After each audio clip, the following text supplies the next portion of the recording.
And you're live. Hi folks, good morning and welcome to Hack Hate. My name is Lewis Westbury. I'm from a volunteer group called Police Rewired. Police Rewired are a group of volunteer professionals, students, academics, developers, data scientists, and creative problem solvers. We work on problems in public safety. We run events throughout the year. Everything we do is open. So we believe that making things open, first of all, allows people to improve the projects that they're working on that you can see in public. And we also believe that it helps people to trust what you're doing. If people understand what the software is doing, it makes it much easier to reason about why it's a good idea, why it's a bad idea, so on and so forth. We're a civic tech community. We're open to anybody. And I'll be talking about how you can join Police Rewired if you're interested later on. So I said that we run events throughout the year. Our annual event is called Hack the Police, and the last Hack the Police was at the end of 2019, Hack the Police 4, and it was all about investigation. We're not running Hack the Police this year, but we are experimenting with a new format for Hack Hate. So let's get down to some details. First of all, welcome to everybody. I'm really glad that you took a ticket, that you've come to take part in our hackathon.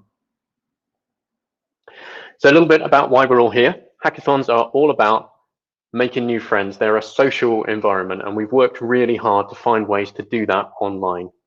We want you to get creative. We really want you to do some good with your project. At the end of the hackathon, we're expecting that each team will present their project to everybody else who took part, and there's an opportunity and exciting set of prizes for you. So we do have a code of conduct. This is a social event. Everyone should feel safe and welcome. That applies to everyone, including us. So the code of conduct also applies to everybody on the team here. If anybody makes you feel uncomfortable, talk to us. We will take action. So there are a couple of extra addendums to that, particularly for Hack Hate. We're working with hate crime. We're working with hate speech data. This is a zero-touch event. Please don't interact with people you find on the internet, either victims or perpetrators of hate crime. Please don't take any steps to identify people specifically. Now, that's an interesting position to put you in, because some of the projects may involve figuring out how you might identify people. That's part of something that we would then say the police service or agencies may take forward, but we don't want you to single out people during your projects. We don't want people shared. We don't want risk of escalating incidents. The other thing to note is that there is hate speech content in the data sources that we'll be sharing with you. You're a volunteer. You don't have to continue. If something's making you uncomfortable or distressing to you, stop, take a breath, talk to us about it. We're not going to ask any more questions. You're not under any pressure to continue working on anything that upsets you. So with that said, I'd like to introduce Deputy Assistant Commissioner Matthew Horn from the Metropolitan Police. Hello everyone, I'm DAC Matthew Horn and I head up the Met's Organisational Learning with AC Helen Ball. Let me start by saying a huge thank you to all of you for giving up your time to support this hackathon. This time, as you're no doubt aware, we're focusing on hate crime. This isn't about identifying people who simply abuse each other or treat free speech with contempt. This is about identifying and preventing those people of hate who use various platforms and methods to spread their warped ideologies and views that are aimed at causing fear, reducing other people to hate, and to commit and plan crimes which have a huge effect on our fellow citizens. Hate crime has an awful impact on its victims. It's not like many other crimes because it's so personal. It attacks who you are, what you look like, your race, your ethnicity, your sexuality, gender, or your religion. It also has a much wider impact on communities. As the once borough commander of Hackney, I saw firsthand the hatred often suffered by members of the Jewish community day in and day out. But I also saw the power when we came together and Jewish members of the community guarded mosques alongside their Muslim friends during times of heightened tension. I'm reminded that we're coming together today to tackle this. I'm really looking forward to seeing your ideas. I think that we think our best when we are free to voice ideas and explore the art of the possible, and I can't wait to hear what you've come up with. I'm also looking forward to coming back to judge. Thanks again, and good luck.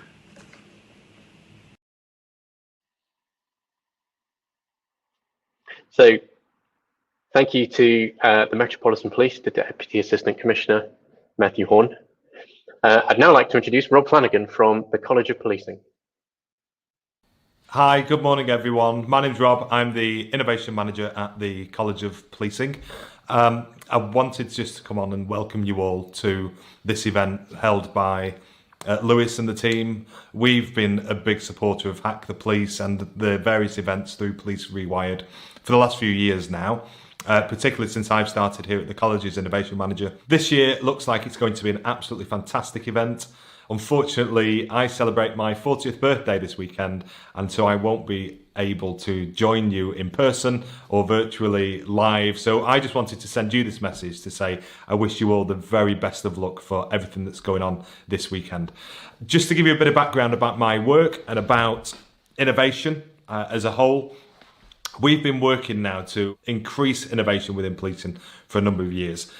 My role at the college, I always say, is one of the best jobs I think you can have in policing, because I am here to try and increase the amount of innovation that we have in policing, to bring ideas to life, which is really, really important. And even through COVID, we have seen some really, really good examples of that. We've been working with Lewis and the team probably for about 12 months now, and we've seen some ideas come to life which have been absolutely brilliant. I'm thinking back last year to the Critter app particularly, which was the Communities Responding to Incidents app, and we've seen that really grow, particularly in Greater Manchester Police. So really, really pleased to see how that's gone. This year we're looking at hate, particularly at hate crime.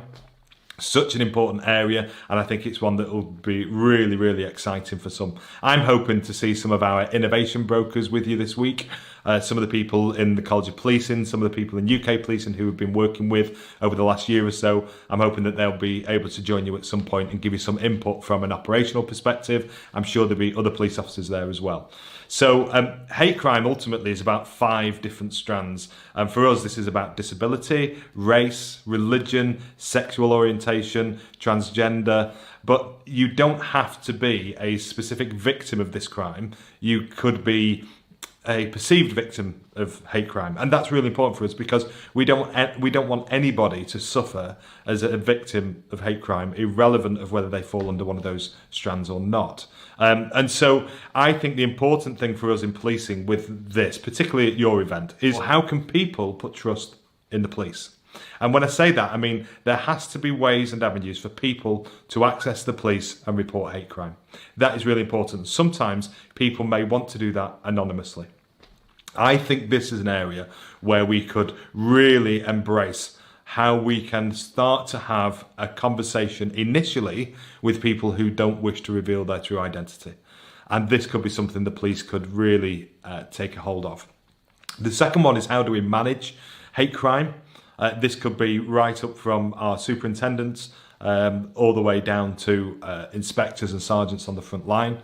How do we make our officers and our staff accountable to their investigation of hate crime, to make sure that we have a clear and open and a transparent way in which we investigate crime, particularly hate crime?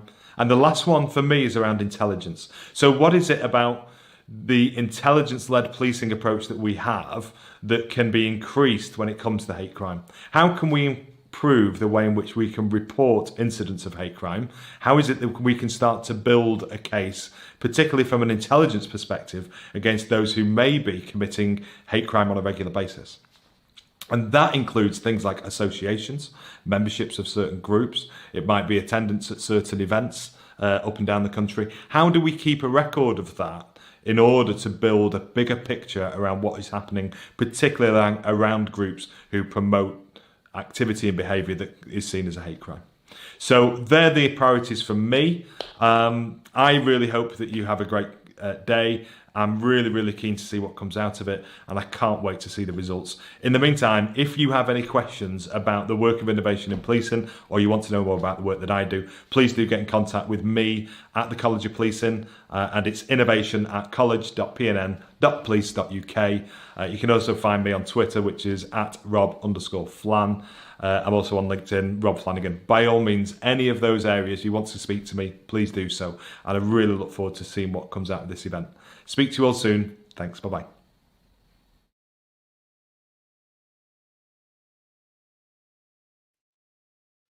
Thank you, Rob. So there are a number of organizations who are supporting us today, but before we hear from them, I'd like to share with you some information about the team, because the team here today are all volunteers. They've given up their time to put this event together, contributing countless hours over the past few weeks. And we couldn't have done any of it without the kind support that we received from the Central Hate Crime team at the Metropolitan Police. So a big thank you to Tony Forsyth, Lee Hawkins, Ross Daniels, Matt Horn, and Alex Blatchford, who have all helped to link us with the agencies that we were able to talk to build this event today. I'd like to introduce Kunal now, one of our volunteers from the event. He's going to talk a little bit about why it's important and what it means to him. Thanks, Lewis. Hi, everyone. Good morning. My name's Kunal. My experience and background is in financial services, where I work within application support, manage a team who support a low latency and ultra low latency algorithmic trading applications. So as part of my role, my team and I have worked on and developed scripts and applications that utilize machine learning techniques and models which enable us as a group to be more effective in supporting our business franchise, who execute flow worth approximately $10 billion daily. So I feel quite passionate about giving back and being able to use my experience in technology to try and make a difference. Hate crime can take different forms, affecting many different people and communities, which can be incredibly difficult for those victims, and with some not even being able to speak out. So I feel with the right use of technology and data combined, the two are so powerful, we can make a difference, both reducing hate crime and helping victims of hate crime as well. And that was really one of my main drivers for wanting to volunteer and be a part of the event.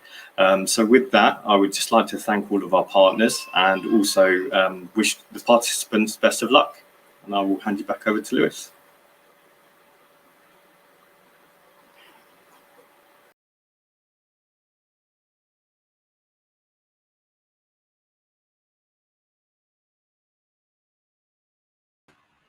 Hello, you need to unmute yourself. You got it.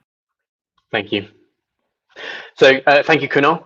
And I'd also like to introduce Dash, another volunteer on our team. Good morning, I'm Vash. I just wanted to thank you all for taking the time to participate in this event and share your time, share your skills, your expertise, your energy, and indeed your support. I think amazing things happen when people from different backgrounds, from different skills and expertise come together under one roof, or in this case, one virtual roof, to solve challenging real-world problems together. And so I'm really excited to see the next 3 weeks manifest into something pretty powerful. And I think that's the ultimate reward for me for volunteering on Hack Hate, this year. But about a year ago, I was actually looking for ways in which I could volunteer and sort of use my skills in coding and data science for good.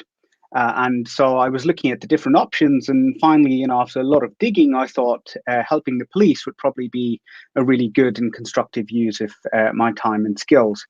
And so, I was then hunting for ways in which I could actually help the police, and one thing led to another. And the wonderful folks on Reddit recommended this site called Police Rewired.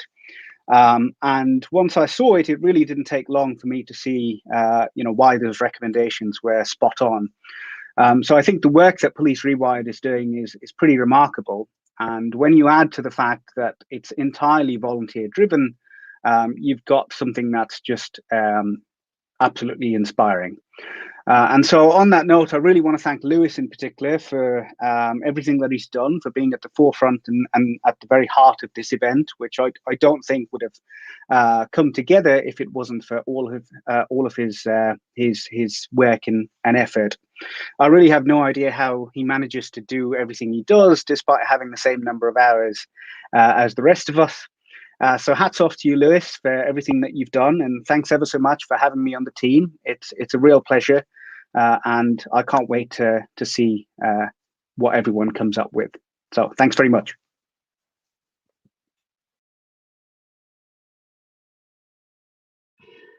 So thank you to Dash. So today's lineup is absolutely terrific. You're going to hear from some brilliant and highly qualified speakers. They're working with communities every day that are affected by the different types of hate crime.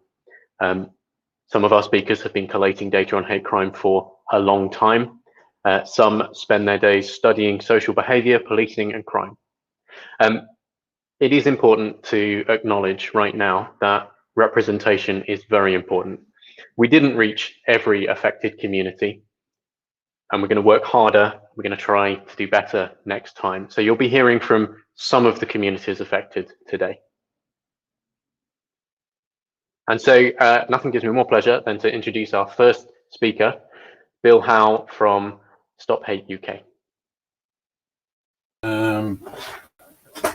Thank you for inviting me and for giving me the opportunity to talk about Stop Hate UK. I'm a senior member of staff. I've got the unwieldy title of No Hate Speech Services Manager at the moment, although I've had lots of different job descriptions and lots of titles. I've been working for the organisation for 5 years, but as you can see from the logo, we've been around for about 25. Bill. Hi, Bill. Really sorry to interrupt you. We can't see the logo because you're still on your StreamYard on your shared screen. So if you flip over to your slides, I assume, on website, we can get that up. Excuse me. It might require you to stop sharing your screen and share another window, but no stress. We'll do it. So I'm still on screen. Yes. And I can see your screen. I'm not sharing it right now, but it is just the StreamYard studio rather than your slides. Can you see it now?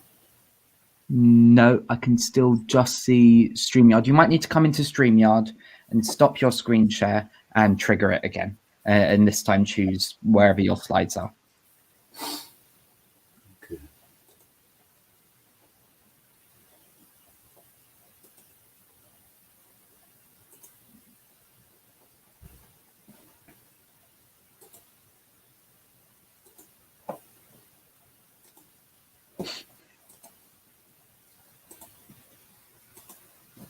Is that better? That is the one. Right, everyone, we're collectively going to ignore the last minute and we'll go from the top. Okay. Back to my presentation then. What you've been seeing, I suppose, is various forms of our branding.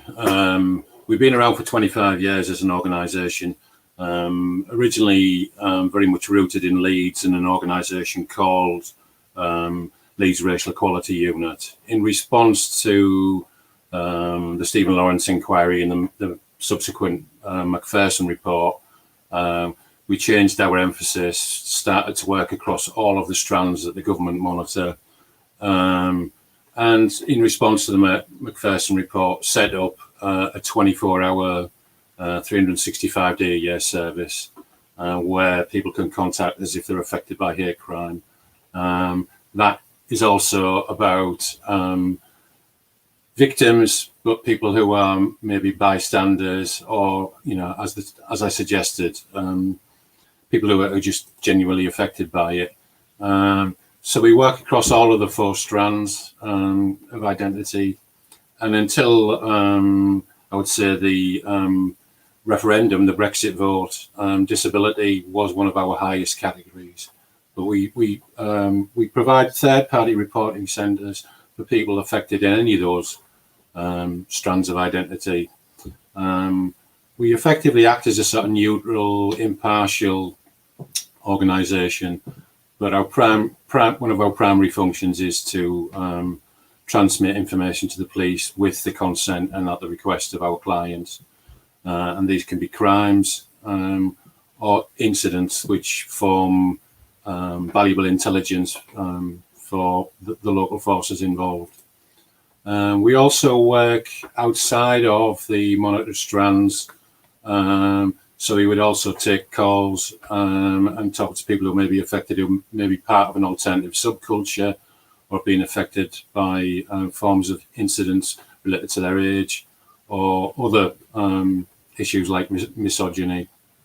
And we work also in a sort of we have a social policy function, so we would lobby and participate in government forums to try and change legislation and broaden the strands of categories. So it's important when people are contacting us. And one of the reasons why I think we came up with the strap line, whatever they call, you call us, is that it's less important for our clients to be concerned about which category they may fall into or the legislation. You know, that's our role, is to guide them through that process and give them a context to what may be happening to them and what they may be reporting. So we have dedicated telephone lines that might function for different strands. Call out hate, the one in the far right corner is a new helpline that we've introduced for younger people. And it's marketed in a different way. When I talk about helpline service, I mean all of the different ways that people can contact us. So it's still the case that maybe 60% of our clients prefer to actually speak to an operator on the telephone. And as I said, that can be at any time of the day or night, 365 days a year. But we also respond to direct text messages, text relays, British Sign Language function we have. We'll take email inquiries and email reports. We have a live chat function, so there's generally an operator that will respond to an SMS message. That's via our website. And we also have an online reporting form that goes directly into a mailbox that's constantly monitored by helpline operators. And very rarely we get inquiries and reports by telephone. So when I talk about the helpline service, I mean all of those, really. I have had the privilege over the last 5 years of leading projects around online hate speech and just the online space in general. So I've had the privilege of monitoring change, seeing how things have directly grown in terms of intensity, and seeing the impact both on victims and ordinary members of the public in terms of related and tangential issues like misinformation, fake news, disinformation, misrepresentation of some of the communities that we support and are involved with. So the slide there just gives you my statement about what we do as a specialist team within a small independent charity. That's really it in terms of my presentation slides.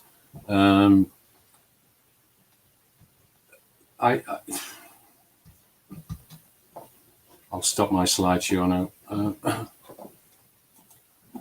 Yeah, so I'm really pleased to be involved today. Specifically, I think because I'm probably more acutely aware than lots of other members of staff within my organisation of the link between what happens in the online space and the way that can change people's opinions and behaviour, and that directly affects the communities that we represent.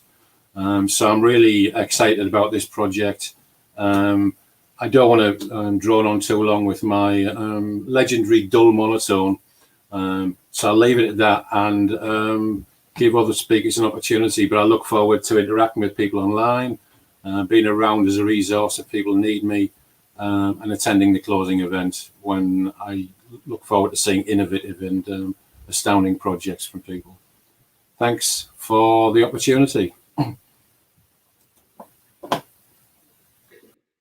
Thank you, Bill. It's incredible to hear about the work that Stop Hate UK have done, evolving and responding to the different forms of hatred, both offline and online. So I'd like to introduce Billy Boyd from Gallup.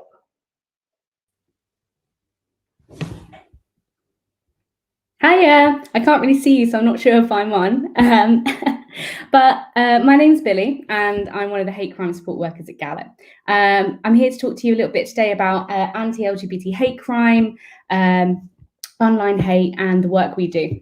So, first and foremost, at Gallup, we offer services to LGBT people around hate crime, domestic abuse, and sexual violence.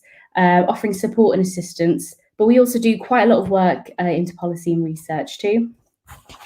So a little bit about our history. Gallup's been around for 30, 40 years now. We were originally created by a group of lawyers, because at the time there was a lot of community tension between the police and the LGBT communities, and these lawyers kind of assisted gay men who were being persecuted at the time. Now, over the years, Gallup has changed, we've evolved, we directly listen to the LGBT community needs, and now we are much more victim focused and now supporting LGBT victims of violence and abuse. So a lot of the time, a lot of the stuff that I hear in my work is people kind of go, well, LGBT hate crime, yeah, I mean, it was a thing of the past, it was, super bad back then, but things have changed. People can get married now, and you have all these marches and things like that. Why is it needed? Why do we have to have this type of work? And what I like to remind people is that at the 2019 Pride, because we didn't have one this year, it was the largest Pride ever, and it was super, super cool.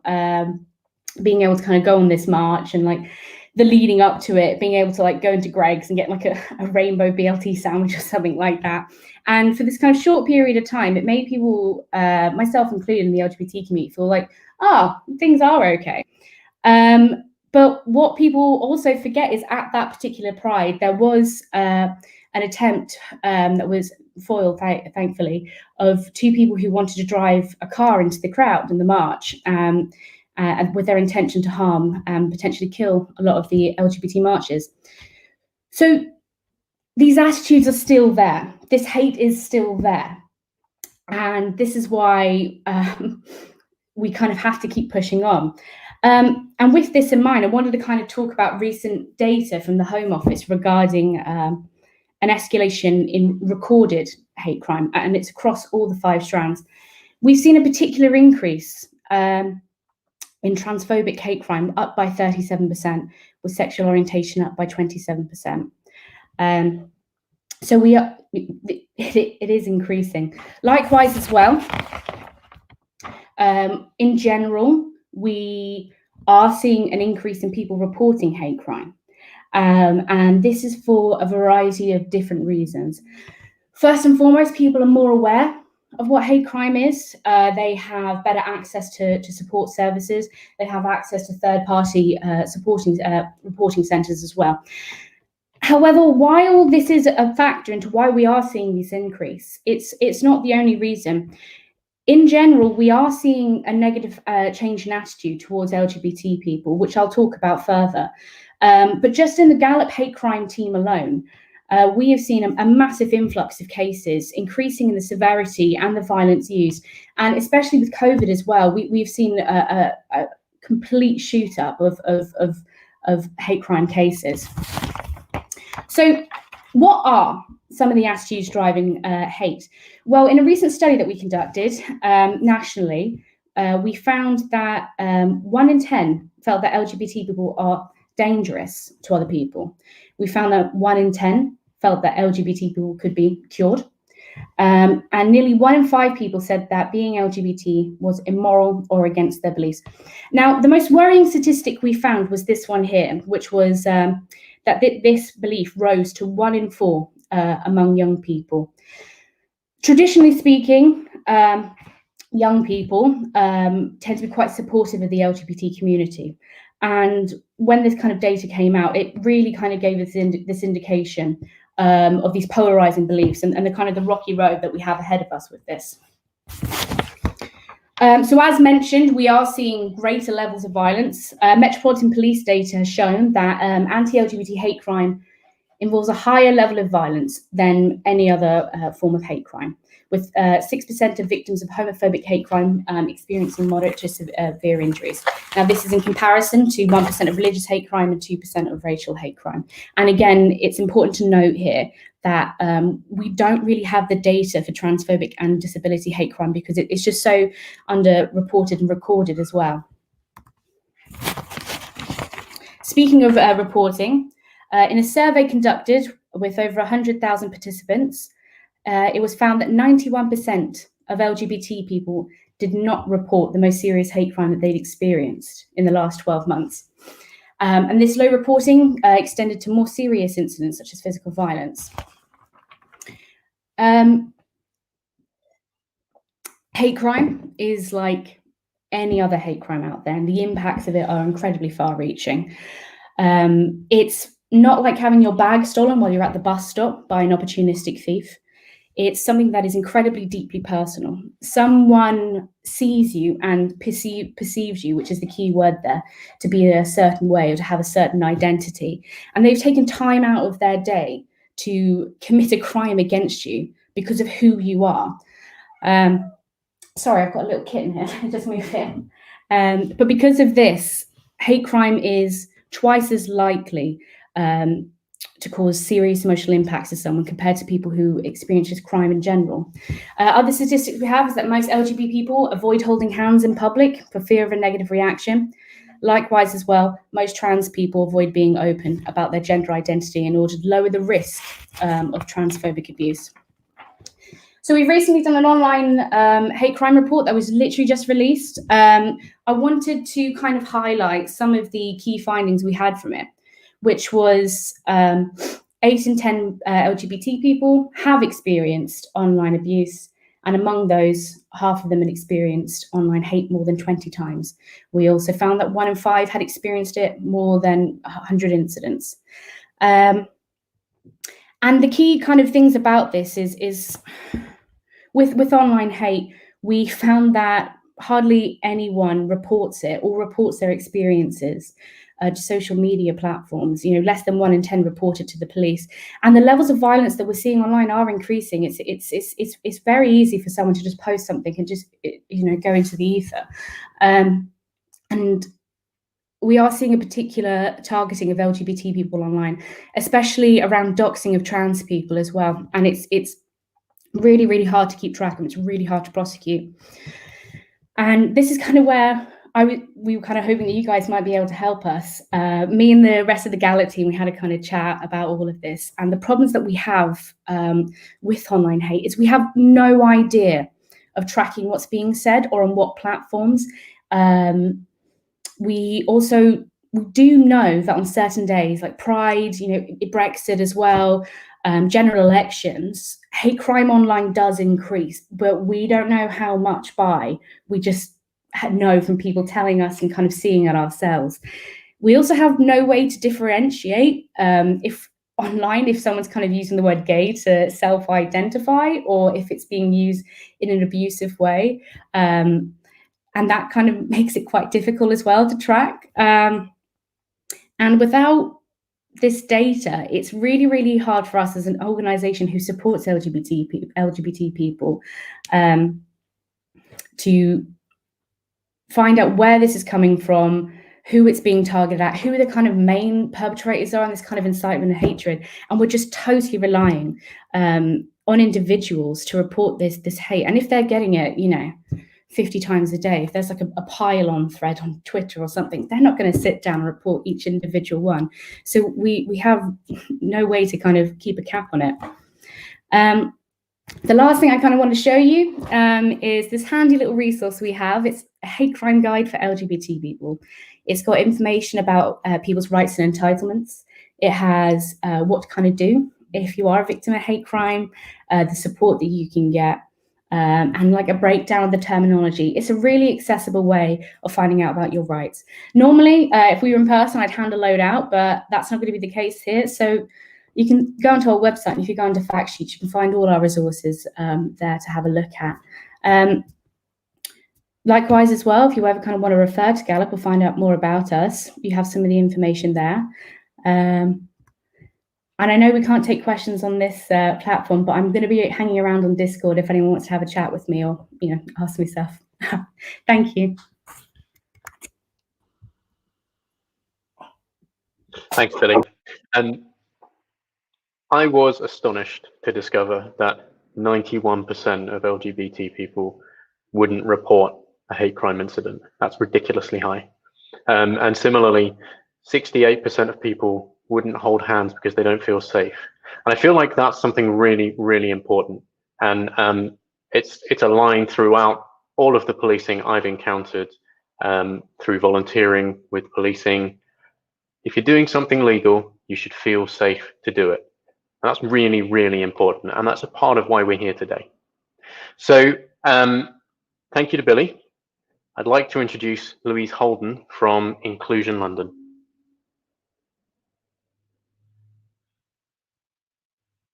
And I'm the Hate Crime Partnership. Thanks for inviting us here today. As our name suggests, we mainly focus on London, but we're also part of Reclaiming Our Futures Alliance, and we campaign on a national and international level for disabled people's rights in UK legislation and the UN Convention for the Rights of Disabled People. We were set up in 2008. Our hate crime project has been running since April 2018. And it's building on the work of the Disability Hate Crime Network, which started in 2016.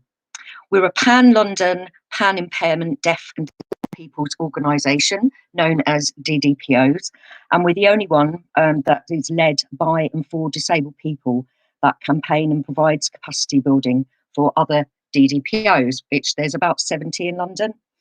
The social model of disability and the cultural model of deafness. And you can find out more about these from our website. So we use the term disabled with a capital D as a political statement, and it's aligned with the disabled people's rights movement. As society progresses, and it does slowly, many people with impairments don't want to identify as having a disability because it has negative connotations. Being disabled with a capital D has slightly different but an important meaning. Think of the word disabled with a capital D as shorthand for the barriers that people with impairments and conditions face to their fullest potential. So during COVID, if you think about barriers that you might have faced to live fully, you might have been restricted to your home, not be able to access fresh food, working from home, difficulties accessing healthcare, maybe losing your income, relying on benefits, being reliant on friends or family, for support if you got ill. So all of these things that you might be able to personally relate to due to recent events. And these are all things that many disabled people have had to deal with for many years. So Inclusion London's Hate Crime Project, we strengthen local deaf and disabled people's organisations to deliver frontline services. And together they form a network of support across London. We now have 3 DDPOs within the Catch Partnership, which is led by Gary, who cover the whole of London on, I think it's 44 hours a week. Catch receive all the referrals from the Met Police, and the DDPOs in Catch will refer on to another DDPO hate crime partnership if there is one in the victim's borough, and if it's outside their own borough. If not, they will take it on.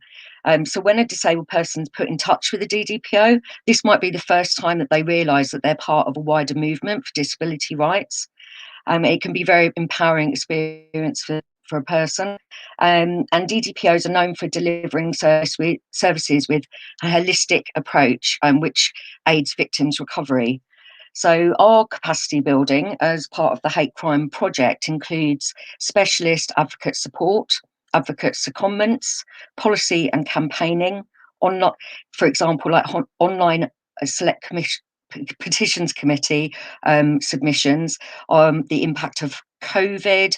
We provide business support for fundraising and structuring services. And we make sure that disabled people have a voice at key stakeholder meetings, like the Mayor's Office for Police and Crime, the Met Police, Crown Prosecution Service, etc. We're also currently developing training for frontline staff in the public sector that will be delivered by disabled people. So what's wrong?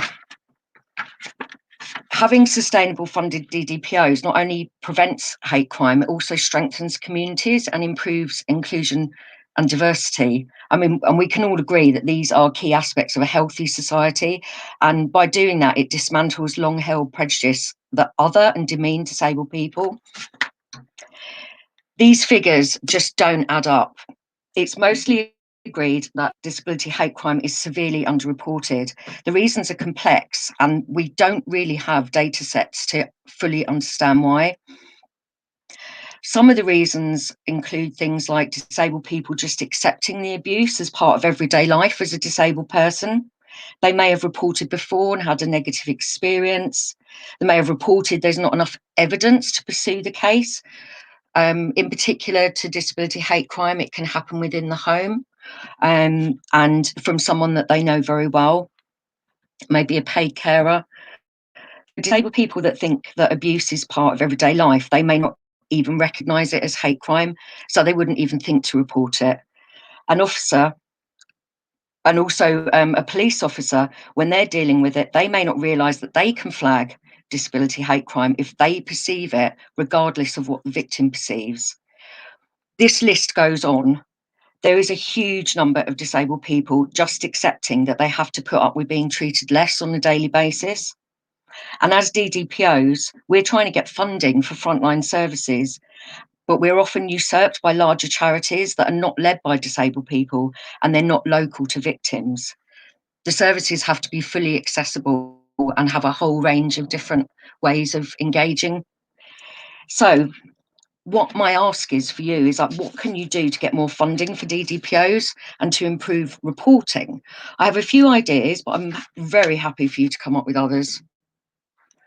Now, I'm not even going to get into the issue of capacity for the criminal justice system and support services for all disability hate crime if they all started getting reporting.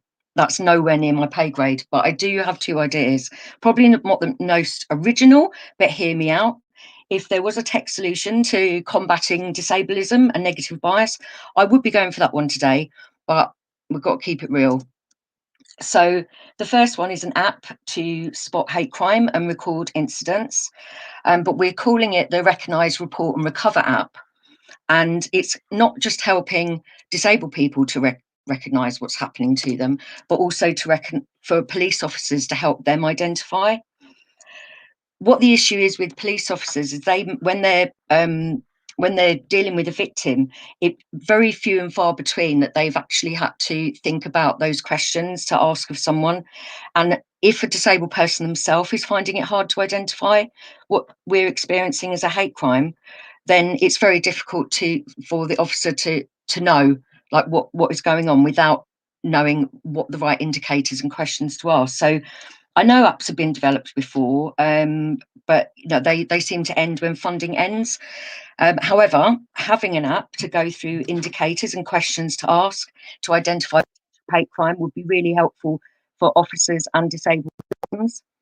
And this app could also include an option for disabled people to log ongoing incidents as evidence. Disability hate crime typically starts really low level over long periods of time, and then it will escalate into something very serious. The app could also include links to local services, which is vital for victims to be able to recover. It could also be developed so people can report anonymously. The second idea is one that would benefit the DDPO sector across London. We need stronger evidence of the prevalence of disability hate crime, and that we need deeper insights into the whys and what DDPOs are doing that works. So the issue is, we're a partnership. We're made up of 22 organisations that are led by and for disabled people. We're all individual charities. We all have a way of recording things. We don't currently collect data across the partnership on work being done on hate crime. We usually just report back briefly at quarterly meetings, but we don't submit data as a partnership. However, we did start doing it during lockdown, and we found it really helpful to understand the pressure points and issues on local levels across London. This meant we could also produce a hate crime briefing in July based on these findings, which showed demand going up for hate crime support despite official figures decreasing. We also identified that disabled children were being targeted because they were at home more in lockdown.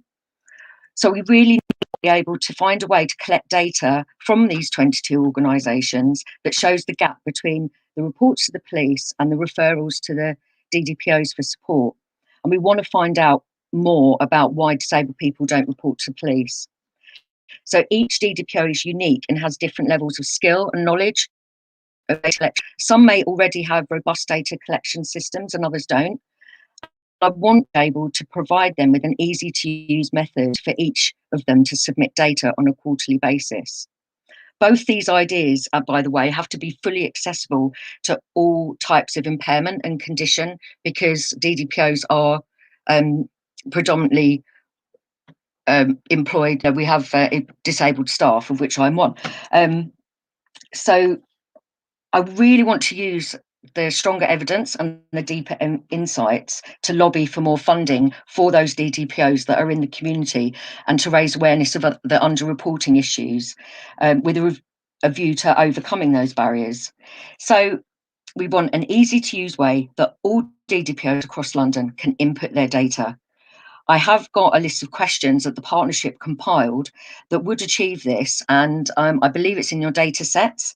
And I also found out on Friday that the partnership has been successful with a proposal to the National Lottery to employ a data collection and insight officer to work with the DDPOs on this for 2 years. So any tech solutions that you come up with will really be put to good and immediate use. Last bit of motivation for you. So just reading that, it means that lots of disabled people are just not getting the support they need. And finally, I just want to say that we've got a social media campaign going on during National Hate Crime Awareness Week. We use the hashtags Disabled People Love Work Play and National HCAW. We would appreciate your support with likes and retweets. We also launched a report, which I sent to Lewis, called Still Getting Away with Murder, to coincide with the week. And that gives you a really deep insight into the issues that disabled people are facing. They're both available on our website. So thanks ever so much for listening, and I look forward to seeing what you clever people can come up with.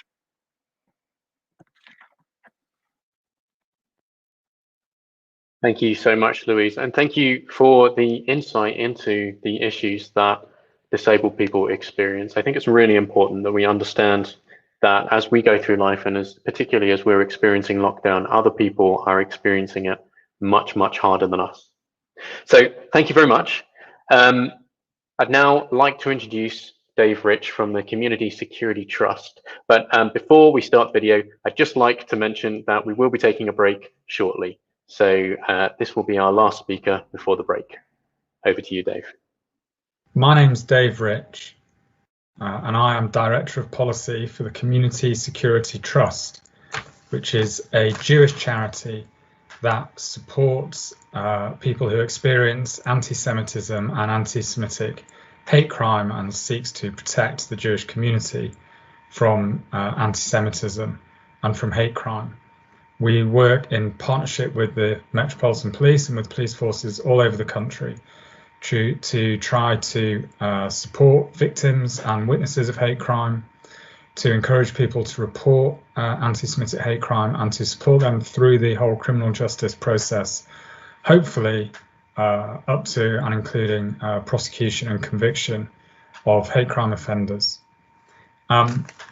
We take reports directly from victims of anti-Semitic hate crime, and we get calls every single day to our offices in London and in Manchester and in Leeds from Jewish people anywhere in the country, telling us that they have been targeted because they are Jewish, that somebody shouted racist abuse at them, that they saw a swastika daubed perhaps near their home or near their synagogue, that their child had anti-Semitic abuse at school, that they have seen anti-Semitic hate on social media or online, or in the most extreme cases that they've been physically assaulted, usually just by some stranger walking past them in the street because they are Jewish, because they look Jewish, because they look different. The point about this is that hate crime hurts. Hate crime really affects people. It hurts like any crime does, but it also hurts because it strikes right at the heart of their identity and of people's sense of who they are and their sense of belonging, and of belonging as part of a community and as part of this country and part of our society. So hate crime targets firstly the victims, but also whole communities, and it damages the fabric of our society. This is why hate crime matters. This is why we work so closely with the police. It's why I'm so pleased that this event is happening today and for the next 3 weeks when it's going to be running. And I appreciate the help that all of you are going to be giving to try and help us fight hate crime. I've been thinking about ways in which your skills, your particular expertise can really assist us in our work. And the one thing I keep coming back to is the need to encourage people to report hate crime and to make it easier for them to do so. We know that most hate crime doesn't get reported. And when we ask people why they didn't report it, quite often it's because they don't think something will be done, or it's too complicated and long-winded and time-consuming to report. I'd love you, as part of this hackathon, to come up with really innovative and interesting ways to encourage people to report hate crime to the police and to organisations like my own CST, to make it easier for them to do so, and also to make it easier for them to track the progress of a hate crime that they've reported, to get updates from the investigating officer, and to make it easier for police officers to update victims, witnesses, reporters, or community organisations with the progress of an investigation. Quite often these investigations can take a lot of time, and the victims who've reported the hate crime can sometimes feel a little bit lost in the system. And I'm sure there must be ways to bridge that gap, to make it easier for them to be kept updated, and for them to find out what's going on in their case. And I think if that's done, I think if reporting is made easier, and if positive outcomes, prosecutions and convictions are better known in communities, we'll get a lot more reporting and a lot more positive results. So thank you for your help. Good luck in this project. I think it's really exciting. And we at CST are really pleased to be taking part with all of you.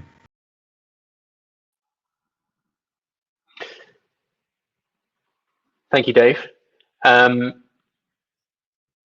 That also another really interesting insight into a group of people who are affected by hate crime, who've had a long history of being affected by hate crime. And I'm really hoping that we'll try to address all the different communities during the event over the next few weeks. So thank you to everybody who's taking part today. You are doing a good thing, and you're doing it despite all the people in the world who think you should be doing something else with your time, who'd like to distract you with different problems. So thank you. I'm really looking forward to working with you. We're going to take a break now. The event is split up into the opening talk split up into 3 main sessions. So we're going to take a 10-minute break and we'll be back at 10 past the hour. So we'll see you soon. And I'd like to invite the Group B presenters now. If you're in Group B, please join the virtual studio. Thank you.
And you're live.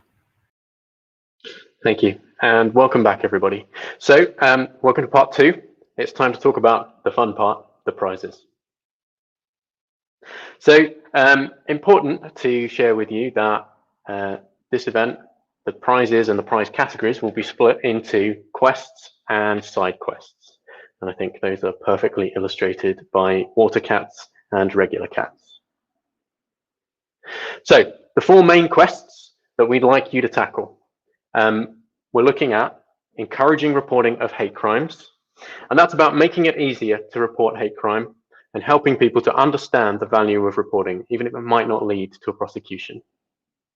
Number 2, we're looking at improving the detection of hatred. So that's about helping to locate, categorize, or improve oversight of hate crime activity. Number 3, we're looking at improving prediction and understanding networks of hate, understanding networks of hate. So in this category, we're looking at where hate crime might come next, how it spills between social networks or into the real world, understanding the interrelationships between perpetrators of hate. And the 4th main quest is about identifying interventions that work. So that's helping police, agencies, and allies who make it effective, to make effective interventions where hate crime or hate speech occurs by understanding what works. So I think on that last one, important to understand that we don't expect you to make interventions during the event. What we're looking for is evidence about what works, what people can use to help them do the right thing at the right moment. So let's talk about the prizes for the 4 main quests. For each team, there are up to 6 of a New Scotland Yard coffee mug or water bottle and a Hack Hate printed canvas.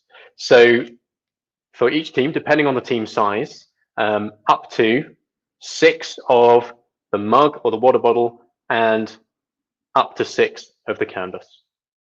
So I hope that's clear. If you have any questions, do please ask on Discord. We'll be able to clarify there. Teams can be larger than 6, but we've had to put a limit on the size of the prizes of 6. So let's talk about the side quests. There's a side quest about raising awareness. So we're putting up canvases for that. Again, up to 6 canvases. This is about raising awareness of hate crime, helping to reach and educate more people about the problem of hate crime and the impact that it has on victims. There's a prize that I'm going to ask Esri to talk about soon for best use of location. There's a prize that I'm going to ask Amazon Web Services to talk about later for best use of artificial intelligence or machine learning. And there's a prize from Clue about the best data mashup, the most interesting combination of data sources. So that's it from the prizes. For every team that presents, there are stickers and patches that we want to send to you. So when you signed up with us, you were given the option of giving us your address. We will only use that address to send you stickers and patches for participation. If at the end you present but you didn't give us the address, just let us know. We'll sort that out too. We want everybody to be able to receive something as a token to say thank you so much for taking part, for presenting at the end of the event. So with that, I'd like to invite Neil Beat from Amazon Web Services now to talk to you about what they were able to bring to the event.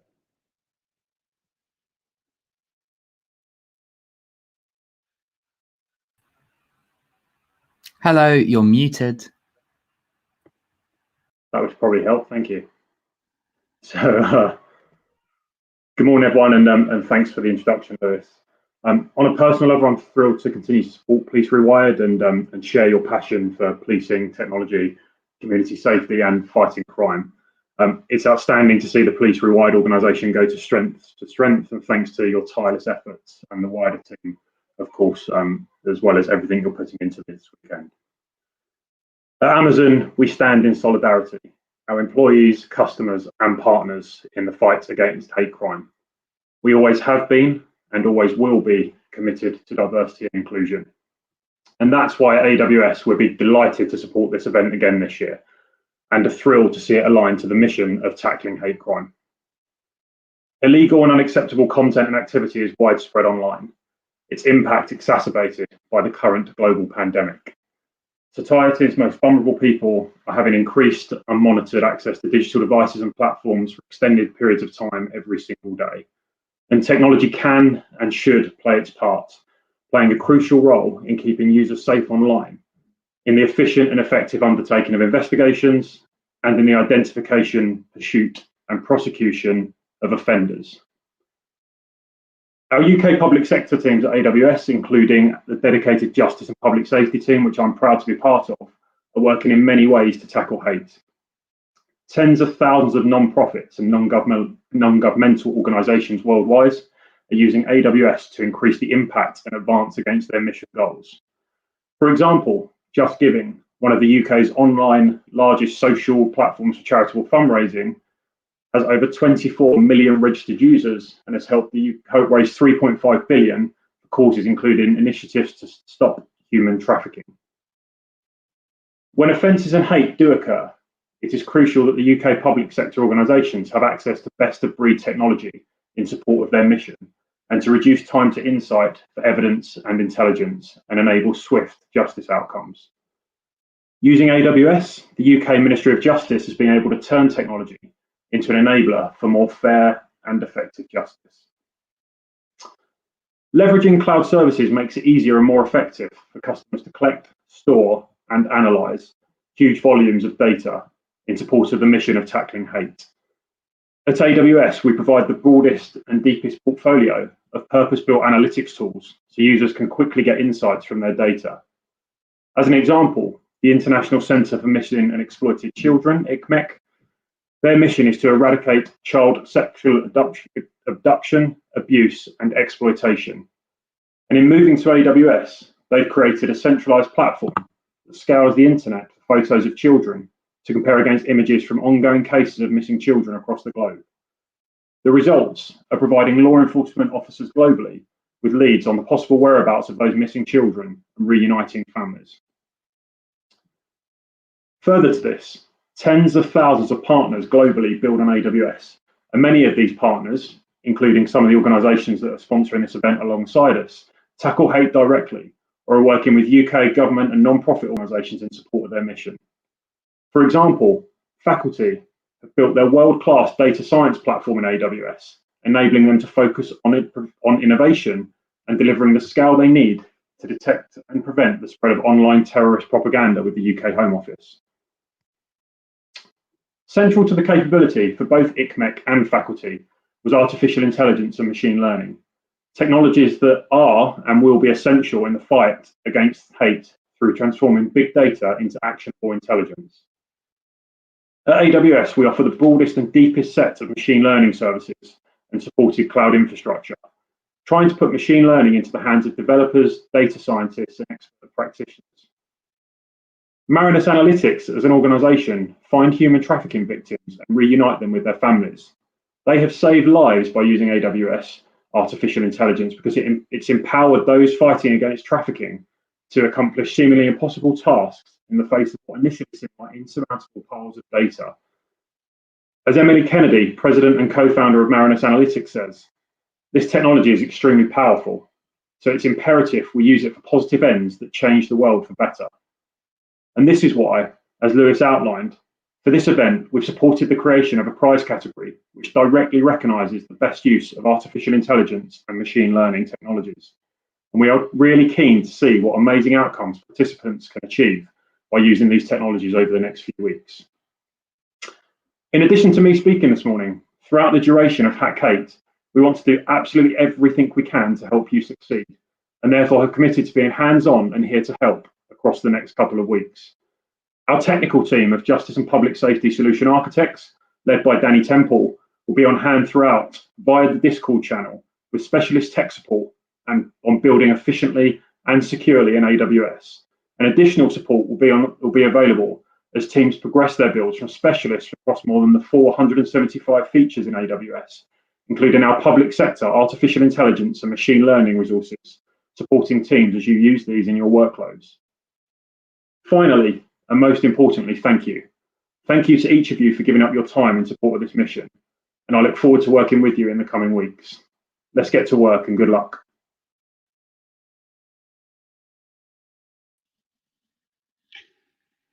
Thank you, Neil.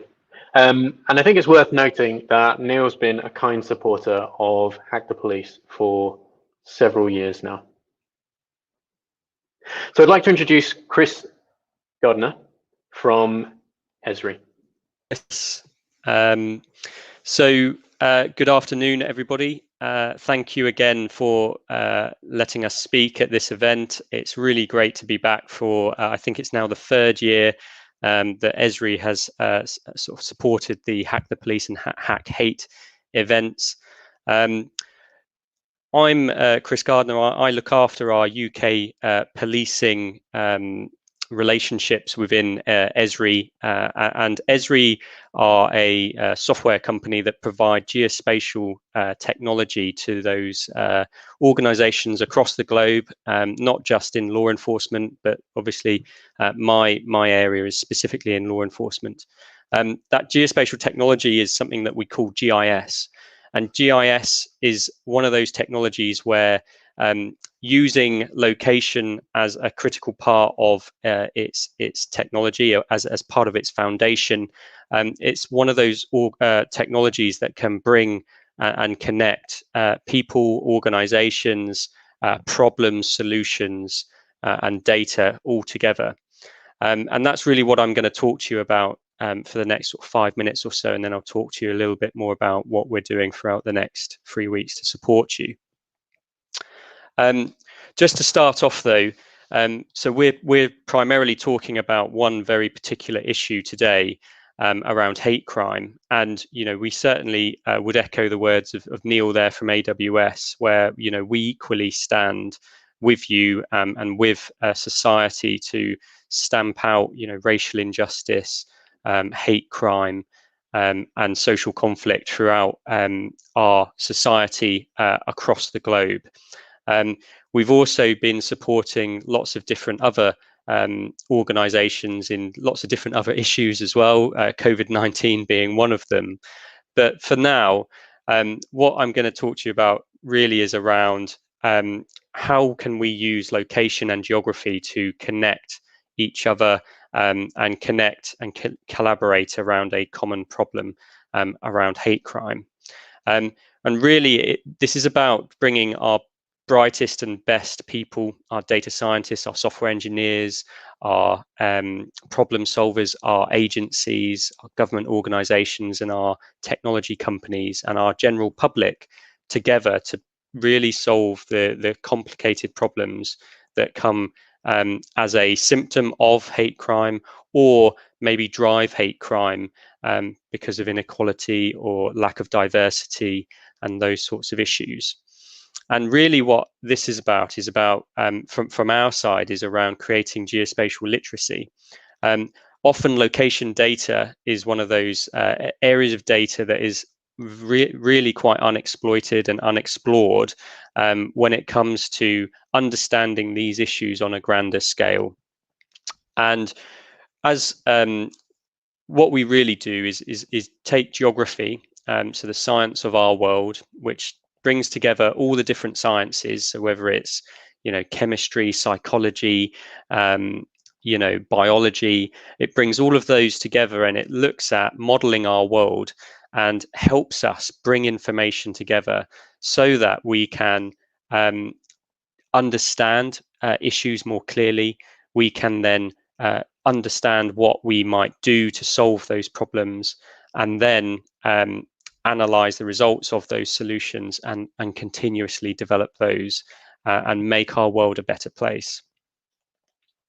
And again, this is all about creating that action and that sort of information, using that information to create action to resolve some of these issues. And so GIS is really organizing our world's geographic content. So whether that's our geographies through police force boundaries and where the police forces actually operate, whether that's our ethnic groups and where do ethnic groups find themselves living and operating and working and engaging with their communities, and equally all of those other demographic features within our population, so age, health, access to occupations, access to education. All of these things come into and drive certain behavior, whether that's positive or negative. And it's really important for us to understand that and understand how location and geography has an impact on issues such as hate crime and driving that behavior.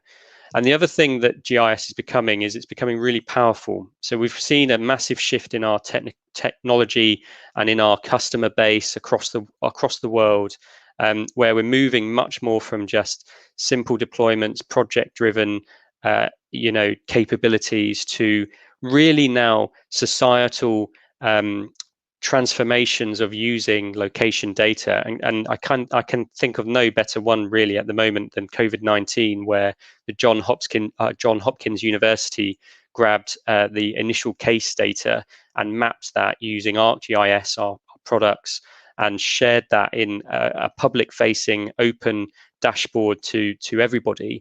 And that dashboard has now, I think, on average, received sort of trillions of views daily to see what the latest information is on COVID-19 over the course of the last 8 months. And gosh, yeah, it's been a long 8 months, hasn't it? The other thing I'd mention is some of our specific work in policing, and just to give you a sort of few flavors and ideas of how the technology that we have and are providing access to through this hackathon can help you. So we've got capabilities around monitoring real-time data feeds, whether that's coming from social media or whether that's coming from devices or whatever, to provide situational awareness. This is typically used in policing for command and control and understanding where incidents are.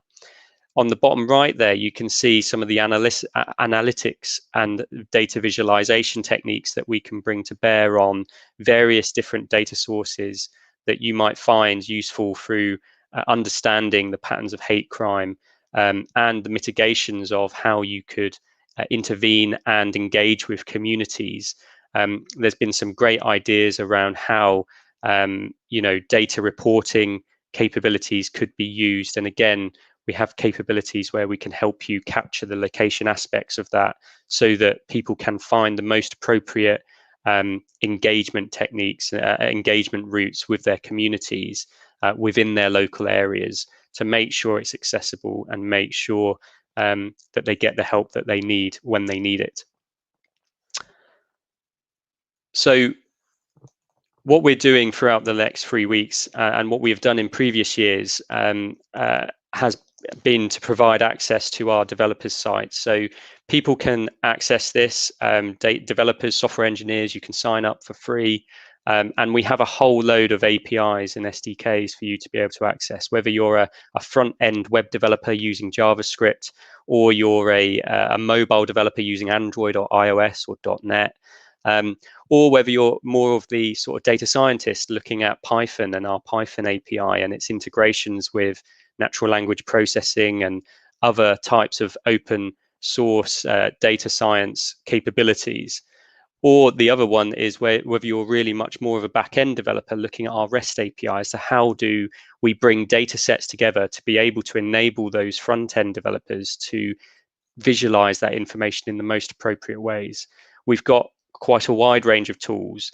And again, throughout the next 3 weeks, me and my team in our public safety team are going to be available to call upon should you get any issues, any questions with using geography and location data within the platform to help you out. And the other thing to give you a boost is that there is a wide range of data sets already processed in geographic formats for you to be able to map and visualize information on top of. So some of these are on the right-hand side of this slide. You can see population density. You can see the indices of multiple deprivation, which is a sort of analysis output from the Office for National Statistics. And you'll see later on, I believe one of our speakers from the UK Data Service will speak about some of these data sets. And again, these are complementary and processed in geographic formats for you to be able to use as well. And then the last thing I'll mention is that we have a specific Esri prize and Esri challenge. So what we're looking for is we're looking for the team that has the best use of location in understanding, mitigating, and preventing hate crime. Whether that's enabling efficient data collection and incident reporting, or whether that's mapping community groups and looking at where people can access community groups more regularly and more frequently should they need to. It's also, it could be used to take social media information and hate speech and all that sort of thing and pull out location aspects of that and look at understanding that and understanding the sentiment of that so that we can put a more appropriate response in place, not necessarily just from a policing point of view, but also from a charitable sector and other agencies' point of view as well. So that's really me. If you have any questions, I'm on Discord. I'm going to be supported by a number of my colleagues throughout the next 3 weeks. We've had some really good uses of our technology in the last few hackathons that we've supported. Critter was mentioned earlier in the session in the live stream. So we're really looking forward to working with you and to understand and hear about some of your ideas and supporting you over the next 3 weeks. And that's me. Thank you, Lewis, and thank you, Police Rewired. Thank you, Chris. And also thank you for all of our supporters so far for putting up the additional side quests. We're really excited to be able to include artificial intelligence, machine learning, location data. There are channels on Discord where you can ask questions of experts from these organizations, and we've got an ideation doc running, which we'll be talking about in the next section. But before that, I'd like to introduce Claire Elford from Clue. Hi there. Hi, Lewis. Thank you very much for having me again. I'm just going to spend a few minutes saying a little bit about Clue and what we do and who uses Clue, and then just share some insights into the challenges faced by our users, what they are looking for from technology, and also just a few words on why we think interoperability is so important for tackling crime.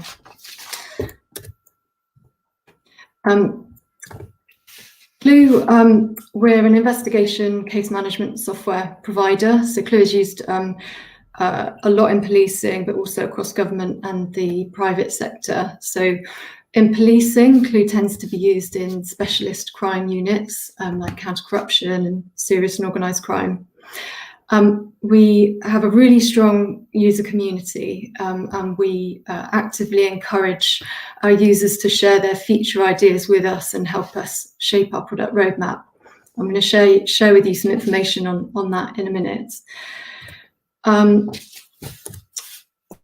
So some of our customers, so as I said, Clue is used quite widely in policing. You'll see some police forces there, but actually increasingly over the last 2 or 3 years, we're really seeing a lot of other organisations starting to manage investigations and use Clue.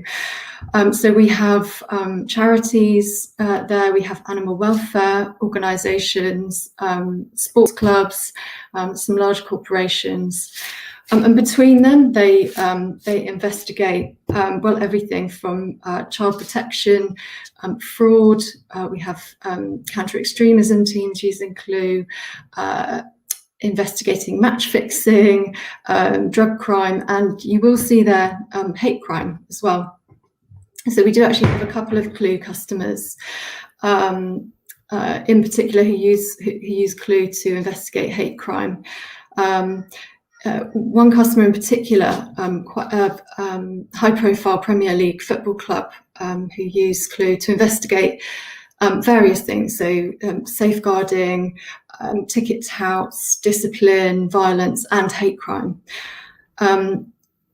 So from what we know of kind of their investigations, the main source for them, the main source of data regarding hate crime comes from their online fans forum.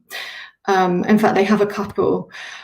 So they very much rely on people that use those forums who spot hate speech or hate crime to report that.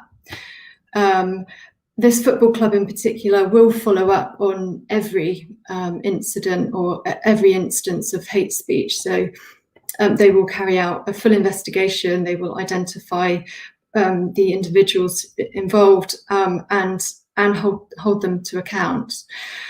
As far as we know, there's no real automation in any of that. So it really relies on people, individuals on those forums reporting.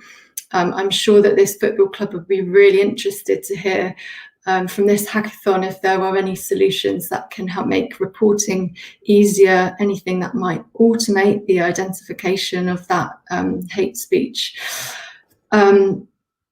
So yeah, and they, like every other sort of organisation using Clue, will often have lots and lots of incoming information.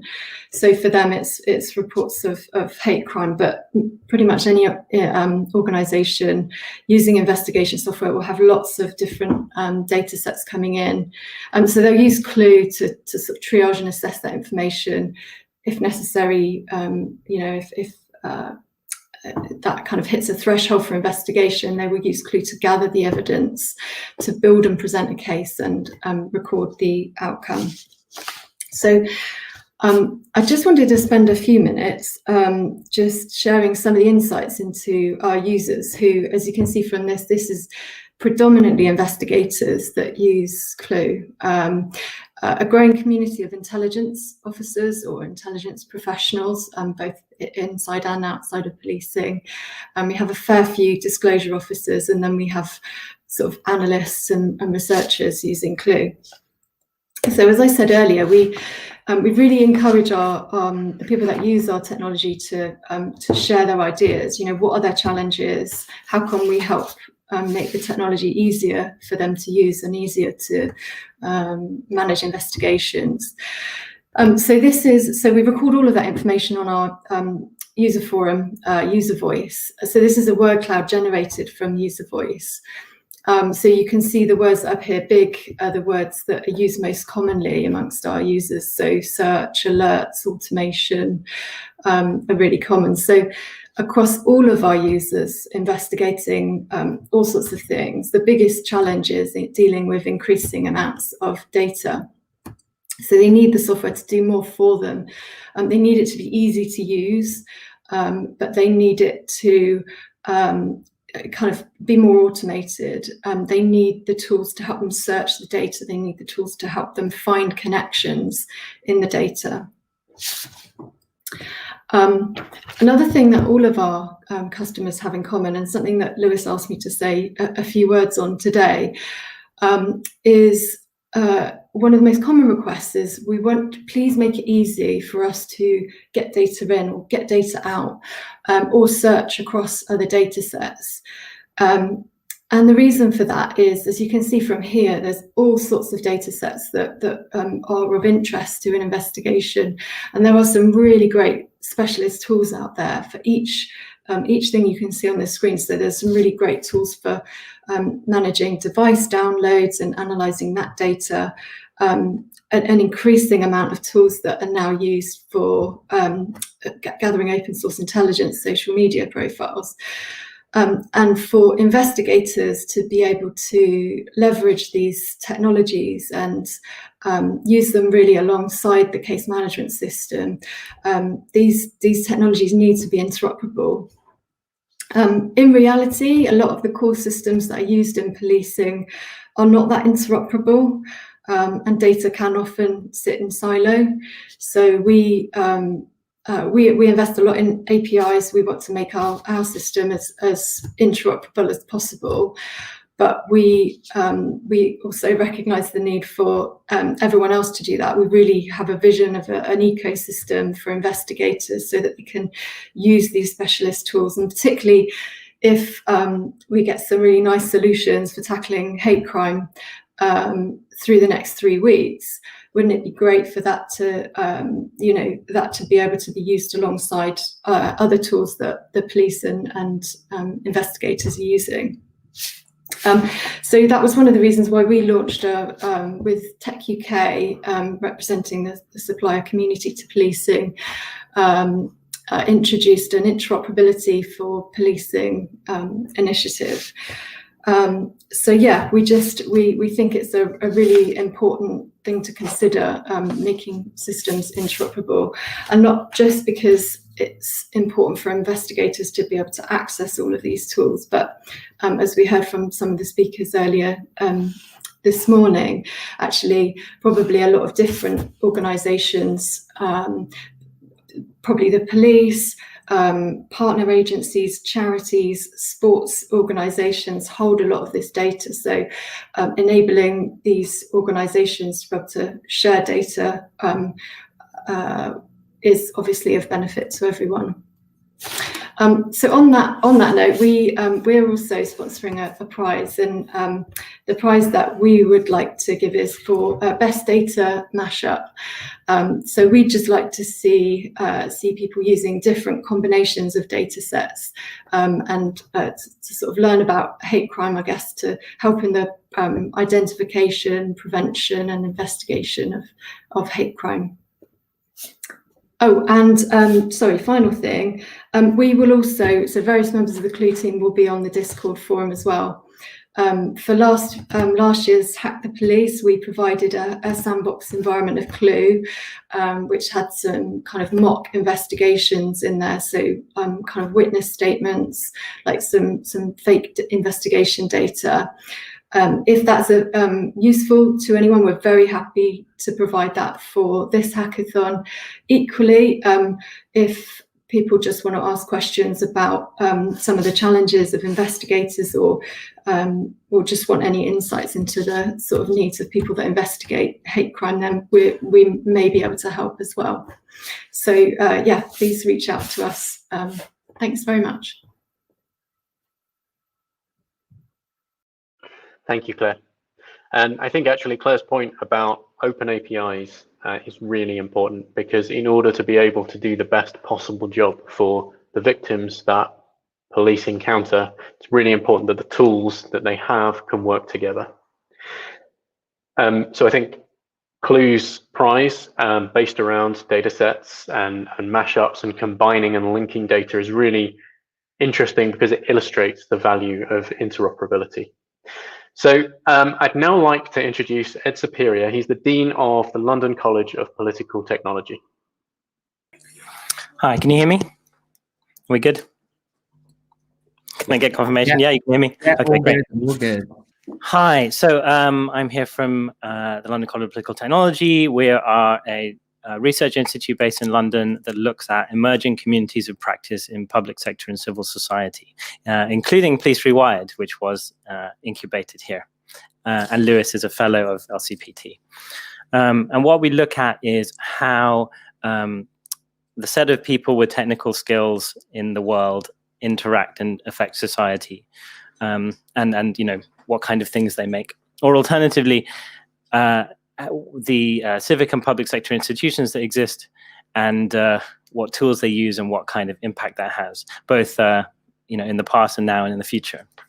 So you know, an event like this is of great interest to us, and we'll have a whole bunch of you coming along to think, well, okay, so there's this social problem, and we have some set of skills and knowledge.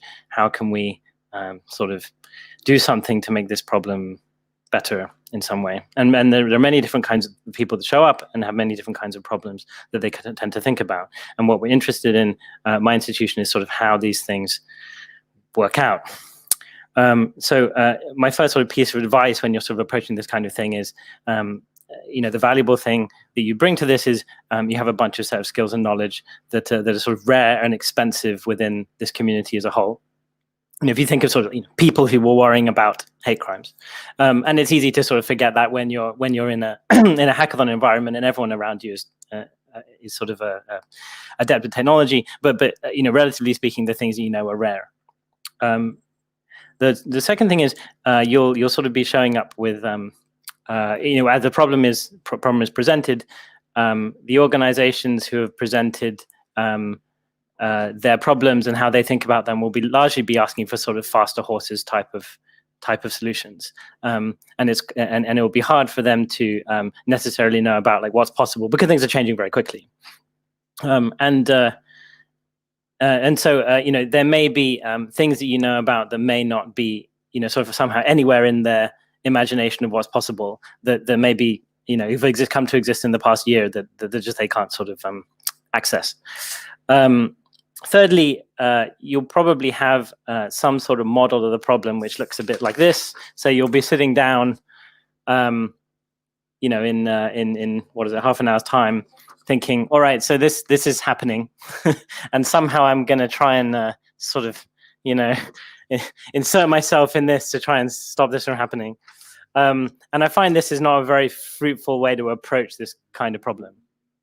Much better that tends to lead you to more interesting projects is you think about it as sort of like there's this this ecosystem with a whole bunch of different organizations of different sizes and different capabilities who are all trying to, in one way or another, tackle aspects of this problem, and various things are flowing in between them. So they are exchanging money, they're exchanging information and data, they're exchanging people, so they sort of hire from each other, and they're also exchanging permissions, licenses, passwords, that kind of thing. And a lot of these will be relatively sort of standard, you know, standard tools or interfaces that all organizations have, more or less. It's unrealistic for any of you to sort of become experts in hate crime in the next few weeks, and certainly not by the end of the ideation, you know, which will be the end of today. So you know, somehow the hidden knowledge that you bring is knowledge of tools that people use in all kinds of institutions to do, you know, sort of relatively simple, obvious things, like you know, how jobs are advertised, how people get hired, you know, how passwords are stored, you know, how money is sent around or collected or spent. And these things you'll sort of seen around the place as you know, if you were going to set up an organization from scratch today, you would sort of set these all up in a nice way. And the majority of these organizations will be older and have a bunch of legacy and won't have things set up in a nice way, partly because you know, sort of switching costs, but also partly because they might not know these things exist. So you know, a really significant thing you can do is actually just look at how these organizations operate beyond their sort of specialism, and think, you know, do I know something better? Because they likely won't.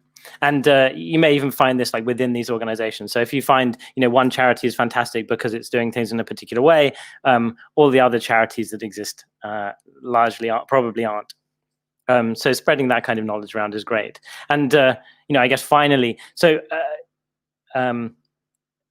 telling someone about a tool that already exists is in many ways just as good or better than making something from scratch now.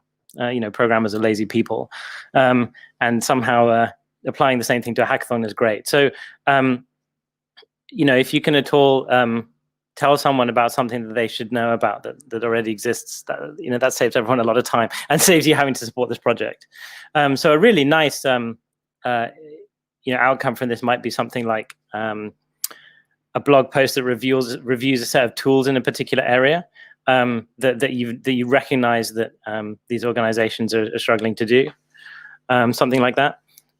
Because that, you know, that then becomes a sort of a piece of currency that these organizations can talk about and send around and discuss when they decide to think about how they do things.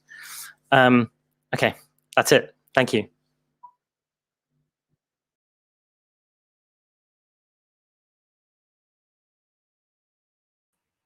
You're muted.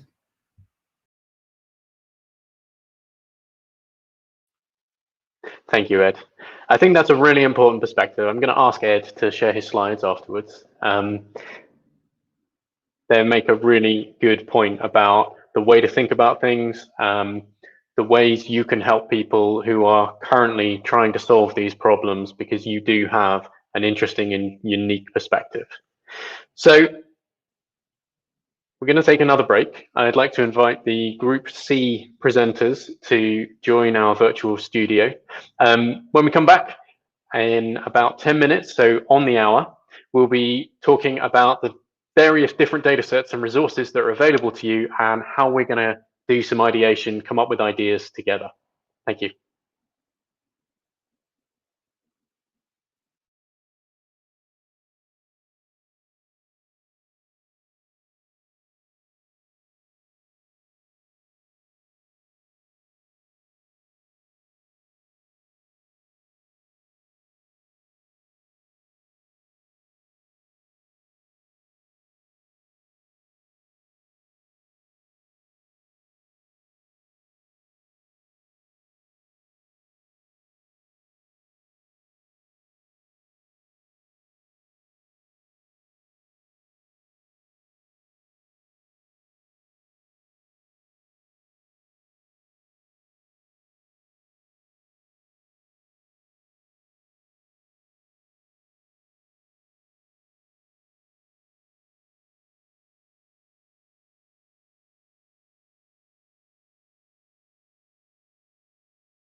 And you're live.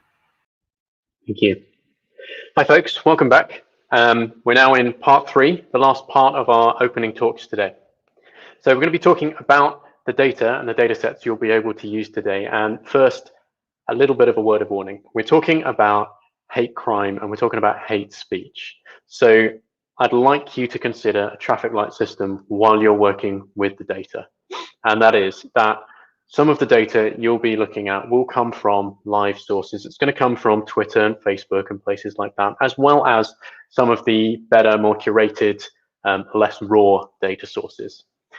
If that data is or contains actual identities, please don't use those actual identities in your outputs. We don't want to be identifying individuals, and we don't want to be encouraging people to interact with those individuals. It's really important to understand trends. It's really important to understand how networks work together. So you may need handles and bits and pieces like that, but linking them to people is very, very risky. So we'd ask you please not to take things too far. Where there's data and the data could be used to identify individuals, talk to us first, because I'm sure there are good, responsible ways that we can clean out that data and prevent it from being too identifiable. So there are anonymization techniques, and I'm sure there are some really interesting mathematicians amongst our participants who would be willing to talk to you about how to do anonymization. And we will work it out together. If there's nothing identifiable in the data, go to town, use it the best way you can. Super welcome. But I'd like you just please to bear that in mind as we go forwards. So I'd like to introduce Dr. John Bryden. He's the Senior Project Coordinator at the Observatory on Social Media from Indiana University. Hi, everyone. My name is John Bryden, and I'm the Senior Project Coordinator at the Observatory on Social Media at Indiana University. I've recently started here, but I'm very excited to talk about a few of the tools that we've developed over the years, and hopefully some of them will be useful for you. So a bit more about the observatory. The mission of the observatory is to study vulnerabilities to the social media platforms in the world. And we're doing that through looking at how misinformation spreads online and how manipulation of misinformation happens as well. We've developed a number of tools to study that. And these are all available at this website, which I will repeat at the end. The name of the observatory is Awesome. It's pronounced O-S-O-M-E. So a bit more about the tools. What I'm going to talk to you today about is Hoaxy, Botometer, and BotSlayer. I'm not going to talk about Fakey today, but that's quite a cool little project as well, and you can have a go at that if you fancy. So I'm going to start with Botometer, which is the most used tool of all of the tools we have here, and is at the core of the project. It's widely used, and it's used to detect when a Twitter account is a bot, and it does this by an algorithm that we've developed using machine learning. And what happens is you'll put your Twitter account into the website, and it'll give probability of the Twitter account being a bot or not. And the value of it, you can do that a lot of times with thousands of accounts using the API. So this is a tool that can be built upon on top of. And the next two tools are kind of examples of ones we've used Botometer to build on. So the idea of Hoaxy is to look at how claims from lower credibility websites, so example might be Breitbart, are spreading online and how they're spreading and the role bots are playing in that. And what we've developed is a tool that can visualize that And you can see an example here where you've got a claim spread out from a single account. And we can also see how bots are involved, and the bots are shown as red dots in spreading the claim. This is an open source piece of software, so it's adaptable and you can do what you want with it. It's fully available for anyone to use. The last piece of software is a new one. It's called BotSlayer. And the idea of that is about tracking information in real time and how bots are spreading new information in real time. So the idea is you're going to set up some kind of filters, or you're going to look for particular issues, and the software will detect when bots have picked up on that particular issue and are spreading that issue online. That's good for detecting coordinated campaigns on trending issues. The software is available to download. You have to set up an Amazon Web Service. That's completely free. There's a free version, so you can get going with that. So that's a cool tool for sort of watching what's going on and you're not quite sure what might be happening. There is a pro version, but in that. So there's a website, as I said earlier, awesome.iu.edu for information. And thank you very much for listening. And I hope you have lots of fun with the tools. Cheerio.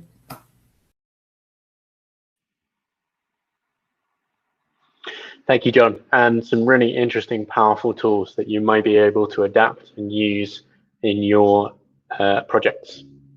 So next up, I'd like to introduce Dr. Thomas Davidson. He's an assistant professor at Rutgers University. Hi, I'm Tom Davidson. I'm a social scientist at Rutgers University in New Jersey.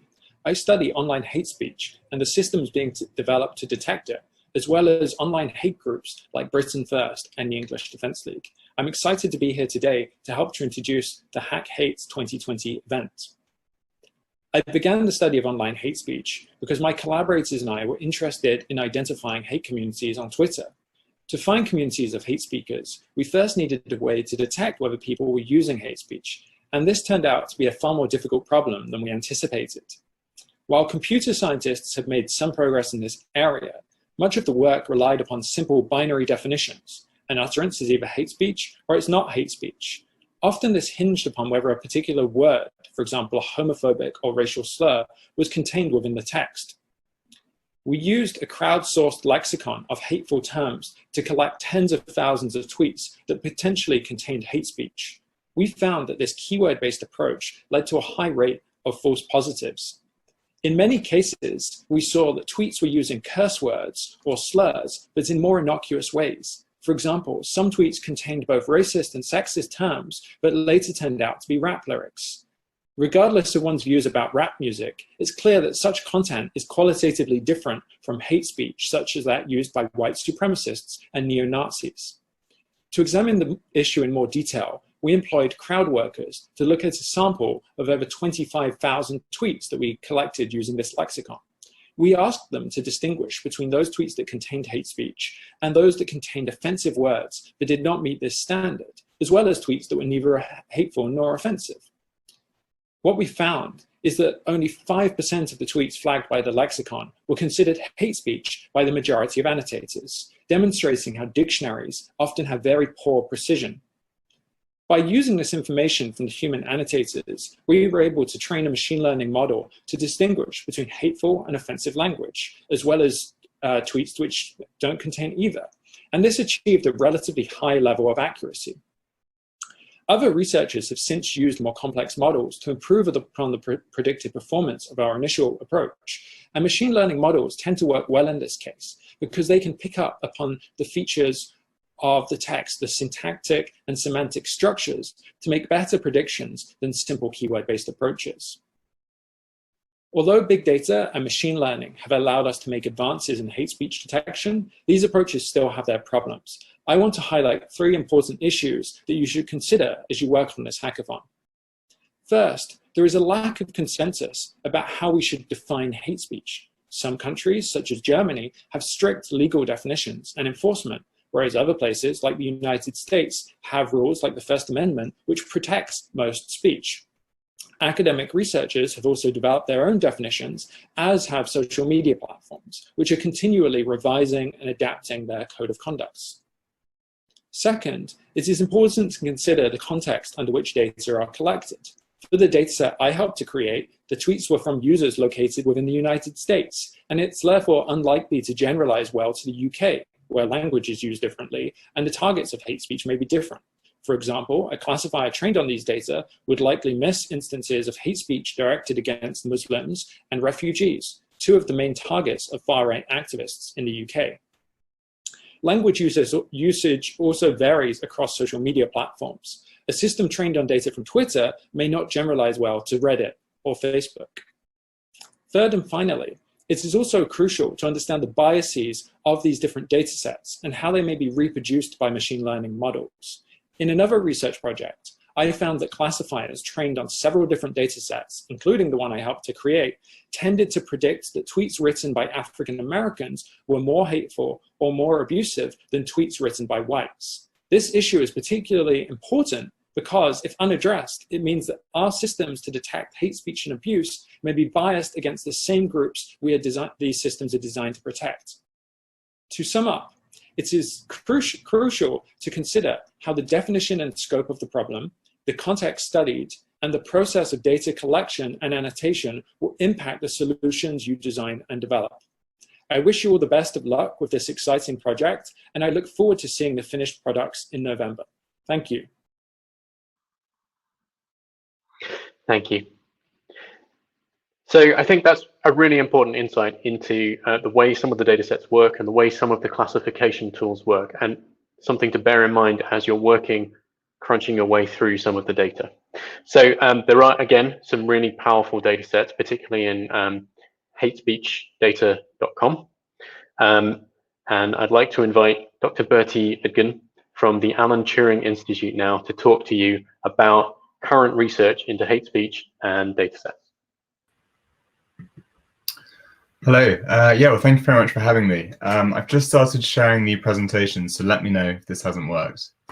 But yes, I'm here to talk about researching online hate. I've also done another presentation on hatespeechdata.com, which is a repository of different data sets, including Thomas's, and which you can find that talk online. So I work at the Alan Turing Institute, which is the UK's National Centre for Data Science and AI. I work in the project Hate Speech Measures and Countermeasures, where we are measuring, analysing and countering online hate speech with advanced computational methods. For us, that falls into 3 main areas. So social science, because we're always dealing with social questions when we have to tackle online hate. We heard from a lot of people earlier about the impact of online hate. Machine learning, because we need solutions which are scalable, which can deal with the hundreds of millions of posts on every big social media platform every day. And then also for us, policy, because we're trying to not just create papers, throw them over the wall, add to the sort of growing mound of academic research in this area, but actually to try and develop solutions and practical responses. And I've got to say, for us, it's so great to see this hackathon, because we've been advocating for a very long time for more outreach, more opening up, more efforts to actually tackle online hate as much as just to write about it and discuss it. So I'd like to just first of all mention a new agenda that we published just earlier, well, actually start of last week, called an Agenda for Research into Online Hate. We outlined a few things that academics can do to make sure their work really does tackle what we call the wicked problem of online hate. We also gave some recommendations for opening up funding, working together more closely, and collaborating between social media platforms and researchers. And of course, this hackathon is a great way of doing that. But I think I'd like to start by actually building off what we had in the previous talk, which is that detecting hate is really hard. It's really not a straightforward problem whatsoever. And I think people always get a bit surprised when I say that, because we've had so many advances in AI and machine learning over the last few years. And actually something that's been drawn to my attention a lot recently are the figures from Facebook. So this is the amount of violating content that they actioned for hate speech before users reported it, what they call proactive detection. And if you look at this, it looks like an amazing success story. They went from 24% at the end of 2017, and it's now at 95% of content they're removing with AI. They're not just having human moderators or human users to flag it. AI can really be part of the solution. And I think that's great. And undeniably, there's been a step change here in what they're doing. However, as you start to dig into the figures more, you get a slightly more balanced, nuanced picture of how difficult this really is. So if you look at how much content they're taking action on, this is massively increasing. So it's now at 22.5 million bits of content. It used to be around 3 million bits of content. This is per quarter. And of course, this is only for Facebook, and other platforms will have slightly different dynamics and results. But they're taking action on a lot more. And this is actually really important, because when you dig into the numbers, you realize that back at the end of 2018, they took action on 3 million bits of content, but half of which was with AI, leaving about 1.4 million bits which were reported by users. In the most recent results, they took action on 22.5 million bits of content, 95% with AI, which actually leaves a very similar amount of content that's being reported by users.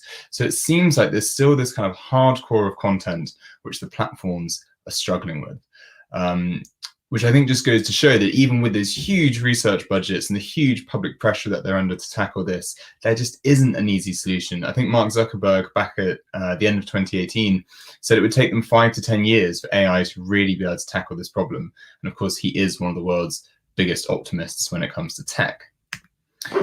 So I thought I can now talk about what we'd want from a good hate detection system. What would be some of the design features that we want to see in there? First of all, we'd want it to be accurate. By accurate, I also mean very precise, very high recall, which means that of the things, so for precision, of the things that we're saying are hateful, are they really hateful? That's kind of the first thing that we have to make sure we're doing. Second thing is recall. Of all the things out there which are hateful, are we pulling them back in? If we can do both those things, we've got a pretty good system. But that's not enough on its own. We also want the system to be fair. We want to make sure that different targets of hate are being equally well protected. We want to make sure that different groups who perhaps speak in different ways are not being subjected to higher errors in how the systems are used. We also want to make sure that they're generalizable. So across different forms of content, whether that's text, images, memes from different platforms, whether that's the very long posts that we see on Reddit or the much shorter tweets from Twitter, and as well different targets. So whether you're, well, no matter what your identity is, you should have an equal level of protection. We also want explainable systems. This is actually a really interesting area of machine learning research, that we want to understand what's happening in the black box. And this is important not only for advancing research and helping us to work out where the models are failing, it can also help to generate more user trust and engagement, because they know why their content has been flagged. We understand what the models are doing. And finally, we want them to be efficient. It can be very expensive to run a lot of hate detection classifiers. So if you're a small organization, someone gives you a service which costs a certain amount per bit of content, that can be prohibitive.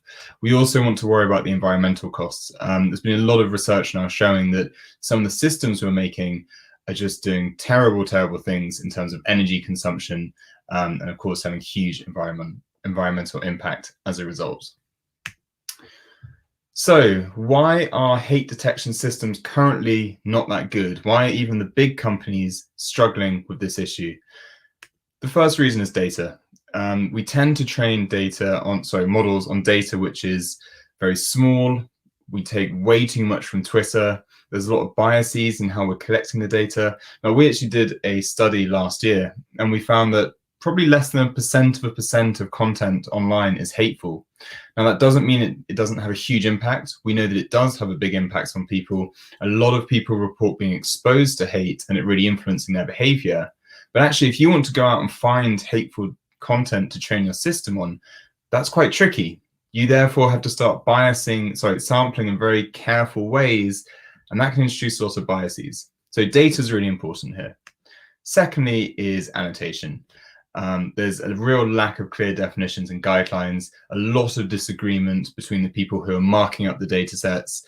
and a lot of use of crowdsourcing rather than experts, which can create a lot of problems. And finally, the bit which actually most people just jump to straight away, which is the engineering. So we know there are some engineering challenges. Short bits of text, such as a tweet, are very hard to deal with. Deep learning can struggle on small data sets. Multimodal forms of hate, such as images, memes, audio, GIFs, videos. We haven't really done enough work on that, so we know that our models struggle with them. But this does mean that there's a lot of opportunities. So if you're looking to create systems as part of this hack, there's a lot of stuff you could look at. So one is definitions of hate. Two is how hate is perceived. We all know that everyone has different perceptions of what counts as hateful, where that line falls. And that can be related to your background, to your experiences, your socio-demographics. There's a lot of systematic features that we've identified there. Freedom of speech, is kind of the flip side to this problem. Yes, we want to protect people from harm, but yes, we also want to protect freedom of speech. And we need to make sure that our systems actually do that. There's also issues around under-supported groups, which Thomas mentioned, and biases in how the data sets and the models are created. There are also a lot of technical challenges. Everything I mentioned earlier, those are all things that we can look at. Higher performing, more scalable, more generalizable, more robust, better explained systems, which will encourage people to actually use them. I think there's a slight challenge in this area that lots of people are making systems which aren't always being used because they have a few structural flaws, which means that when it comes to actually putting them into practice, they don't always do as well as we'd hope. I've slightly changed the title here. Opportunities for research this time, and these solutions that we have to think about. So reporting mechanisms. How do we actually get people to report hate more confidently, more consistently? And how do we make sure that as they report it, something happens with that data? It doesn't just get put into a database somewhere, it gets used. Second thing, how do we improve how we monitor online hate? We heard earlier about the role of, say, events in driving lots of hate, especially to homophobia. This is true across the spectrum. Almost all forms of hate are driven by events. You have a terrorist attack, you see a lot of hate. You have a political event, an election, a referendum, you see a lot of hate. If we could get better at monitoring that, we could also think about better solutions for tackling it, which brings me on to the third part, which is interventions. It's great that we can classify hate, or that we're getting better at that. But what's the next step? What do we do after that once we've found the hate speech? So that was a bit of a whistle-stop tour, and I'd really like to just say thanks. Thanks for having me. Thanks to the organisers. I think this is a really, really important event. I've got a few sessions booked into the calendar, so we can talk about some of the research challenges, some of what we've learned at the Turing and how that could help your work. I'm really happy to follow up over email as well with anyone.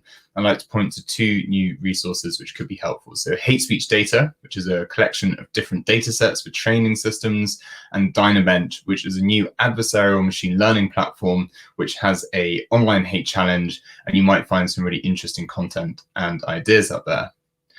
Okay, brilliant. Well, thank you very much for that, and I will hand back. Thanks, Bertie. Some really strong insights there into how to build a really good classifier and how to understand the data, and also some really great resources. So next, I would like to introduce Christina Magda from the UK Data Service, who's going to be talking to us about some of the amazing data sources that they have available, including the Crime Survey of England and Wales. Hello everyone, I am Christina. I'm the Senior Data Curation and Publishing Officer at the UK Data Service. First of all, thank you to the organizer for offering us the opportunity to discuss about our researchers, our resources, but also to you as researchers for offering these valuable skills to actually tackle something as serious as hate crime, and also to all the speakers before me and after me. The insights into your work are just simply amazing. So we at the UK Data Service don't tackle hate crime directly, but we are here for the research community, for you to provide you access, support and guidance in using the data in our catalog, but also to help you to archive your data for wider usage. So if you collect your data, do get in touch with us, because we are a platform where you can actually archive your data. As the leading provider of economic and social data in the UK, we aim to provide hassle-free access to data data and to offer assistance when necessary. Everyday researchers from all sectors browse our data collections and download data to support active projects that are actually sometimes used by policymakers to help shape better policy. We are funded by the Economic and Social Research Councils, and we are committed to continuous improvement.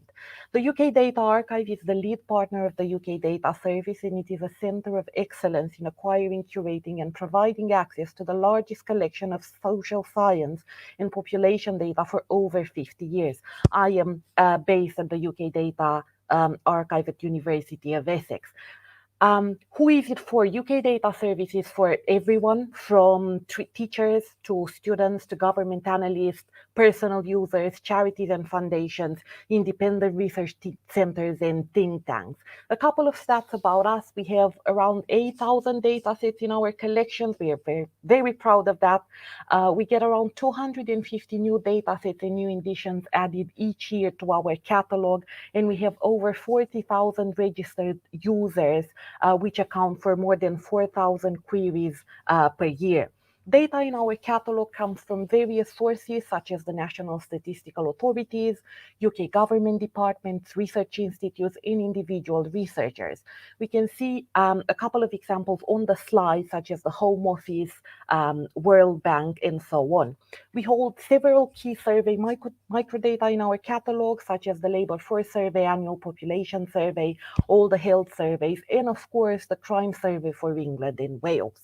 The Crime Survey for England and Wales is an important monitor of the extent of crime in England and Wales. It is used by the government to evaluate and develop crime reduction policies, as well as providing vital information about the changing level of crimes in over 30 years.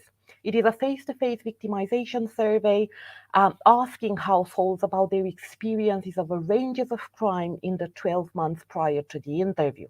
You can view the entire series by clicking on the link on the slides. I have provided the slides to Louis, and I've tried to add as many slides as possible for your information. We actually hold the series back to 1982, when the survey was titled the British Crime Survey, and all end-user license studies can be downloaded by registered users for non-commercial projects for free. We can also see on the slide there's another title there, Crime Survey for England and Wales Secure Access. That is more detailed data, and I'm going to explain in our policy access. Because it's made available under secure access, it takes a bit longer to access it. So for the purpose of this hackathon, all the end user license data are the ones you want to focus on. Besides the Crime Survey for England and Wales, we actually have a lot of other key crime data collections, such as the Scottish Crime and Justice Survey, the Commercial Victimisation Survey, the Citizenship Survey, and Chris from S3 mentioned we do have geographical data as well. I put the link to the crime data key page, but please do access as much resources as you want from us. As part of our service promise, we aim to make access as straightforward as possible and explain our data access policy. We do have a 3-tier policy, making it available from aggregate data to more detailed data for different research purposes. So our open data, it's usually the aggregate data or teaching data sets, is available for everyone. No need to be registered with us. You can just download it. Our safeguarded data, it is individual level data, and you only need to be registered with us to download it for non-commercial purposes. And finally, our control data is our most detailed data, and Louis mentioned what we like to call statistical disclosure control. That's where the disclosure risk, so the risk of identifying someone, it is higher. So we actually have a 5-stage framework in place to be able to access control data, and only trained and approved users can access data under this category. Accessing data is quite straightforward. If you are a student, a member of staff at a UK institution of higher or further education, or your institution is part of the UK Access Management Federation, and the list is on the slide, you can register with us using the username and password issued to you by your institution. If not, you can just request a username from us, and within 5 working days, you will receive your credentials. Once again, more information about that on the links on the slide. So this is how the access page for a study looks like. I usually teach in statistical disclosure control and data quality assurance, so I am a demo type person. So what I will try to do, and I hope this will work, I've never used StreamYard before, I will stop sharing that and I will start sharing the catalog.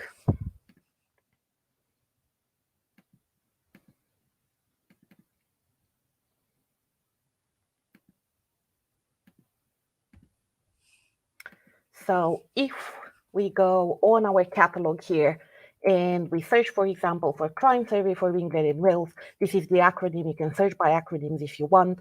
We can go on the series page and we can see the entire crime survey for England and Wales series. We do have frequently asked questions, so for people that haven't used the series before, this will come in very handy. And under the access data tab, we can see the series. Let's say we want to use, for example, the most recent data from 2018, 2019. If we click on it, we actually go to the metadata record. So metadata is really important in archiving because it provides an overview of the study. So we can here see important details such as the background of the study, but also key metadata in terms of spatial units, observation units, and also if weighting is available in the data, which for all the crime survey, weighting is available in the data set, which actually makes people be able to generalize to the population if the weightings are applied. We also provide documentation with all our surveys, and again, documentation comes in very handy, even if you've used the survey before, because you can get the questionnaire, see the background of the questions, and also we do have data dictionaries from us, created directly from the data itself. And for example, with the crime survey, there are actually 4 files. So we have the non-victim and the victim form data for both the 10 to 15 and adults in the sample. And just by opening them, they're in RTF format, you can open them in Word, you can actually search and see which variables cover hate crimes. And of course, you can see all the demographics available, such as gender, sex, occupation, and so on. So in order to access the data, we just click on the Access Data tab. We need to log in, and I'm going to log in with my University of Essex account. And do please check the federation list because your organization might be part of it, so you can just log in with your credentials from the organization. We just add the study to our account. We go to our account. We did try to make this as straightforward as possible. We select the data set we're interested in, and we add it to a project. Now, in terms of projects, ideally, you would have a project for all your different activities. So, for example, you can now have a project called Hack Hate 2020, in which you would add it. I've created actually a test project for today, 11th of October. I'm just adding the study to my project.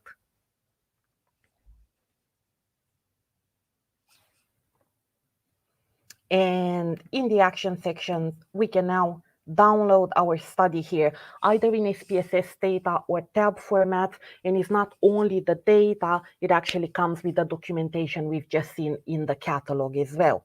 I am so sorry, as I said, I am a demo person, so I am glad, I think I'm still in time. So if you have any data queries, our help desk is here to help you, or if you want to find any suitable data, geographical data, and so on to link with other data, please do contact our help desk. You can also follow us on Twitter and Facebook, and if you subscribe to our GISC mail, you will receive latest news about events and the data we publish. Finally, to note is we do organize training and events. We have webinars online on YouTube.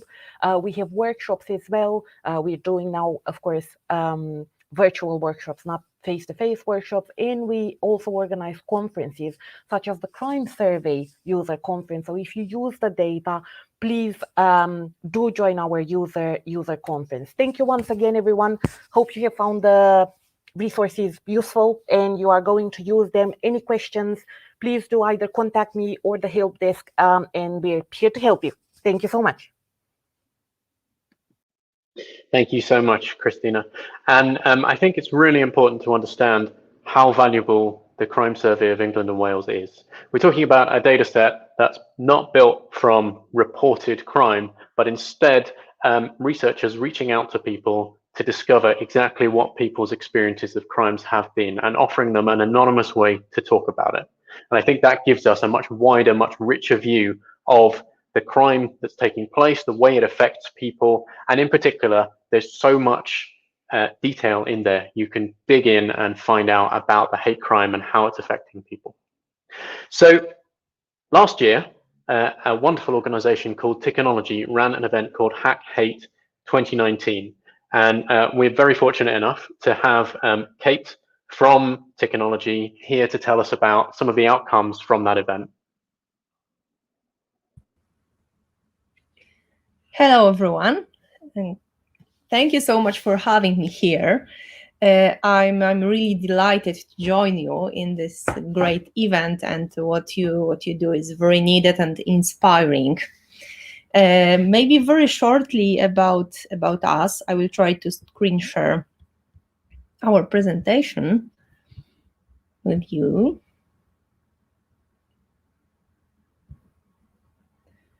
Okay, for now I cannot see if you can see the presentation, but I assume yes. Shortly. Hey Kate, we can't. We can. You are sharing the browser window, and I think you need to share either a different tab or you'll need to share like the presentation application. So let's try again. I'm sorry for that.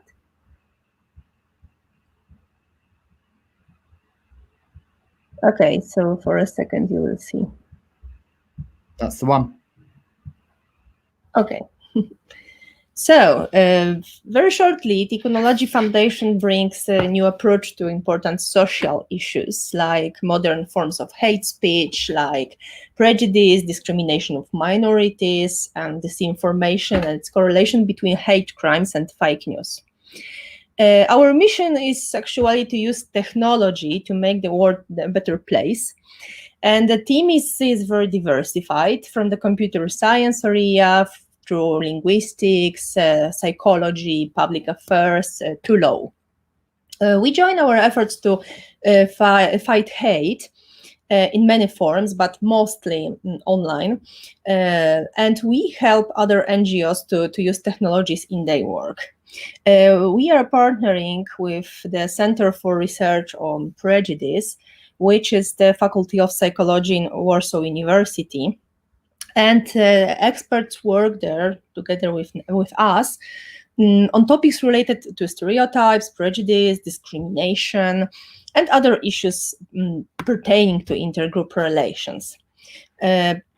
So in a nutshell, we are a kind of strange group of passionate people who just mix everything together in helping others, let's say. And as Louis mentioned, one of our projects is Hack Hate. It was idea to create our yearly hackathon against hatred of many types. By coincidence, it has the same name as this event, but I think it's a very happy coincidence. In October 2019, we organized the biggest hackathon against anti-Semitism in Europe in Polin Museum in Warsaw. We had multinational teams from Germany, Poland, Israel, and USA, and they worked together in mixed groups with experts to find technological solutions, not to fight anti-Semitism maybe, but to limit its effects on the internet and just discourage users to share violent, offensive content. The conclusions and general useful in fight each kind of hate crimes. And how this initiative was born. We are facing the problem. In Poland, hate crimes are also mostly not reported because they are marginalized, sadly, also by the police that is still not well trained in this matter. So most often, hate crimes are treated as a slight public danger of act. They are not classified properly. For example, hate crimes against sexual orientation or nationality are not differentiated here. The government supports this narrative, and the result is, in official Polish statistics, hate crimes almost don't exist. As in the reality, of course, it exists in quite a big number. So we focused on anti-Semitism, which is a big and shameful problem in Poland. And our goal was to find new ways to detect and report online hate speech. In this case, anti-Semitic hate speech, to show it in an official statistic that cannot be denied. Of course, you can see here a few interesting statistics where the UK is also included, and the graph showing that hate is never singular. It comes in bunches, and if somebody hates one group, this is very probable that he also hates another group of people. That's here. You can see that here. During 2020, we have been working to improve the best hate ideas, not only with developers, but also consulting every step with lawyers. We have built a platform based on artificial intelligence and machine learning, which allows us to data scraping and identifying hateful comment and hateful content on the internet, also in social media. The data are scrapped by using special glossary adjusted by Polish linguists, where we have gathered words related to hate, anti-Semitism, hate against minorities, discrimination, high emotional content. And after the analysis, which is made also by our trained volunteers, not only by the app, we can report all that content with specific metadata to the police and to the prosecutor's office.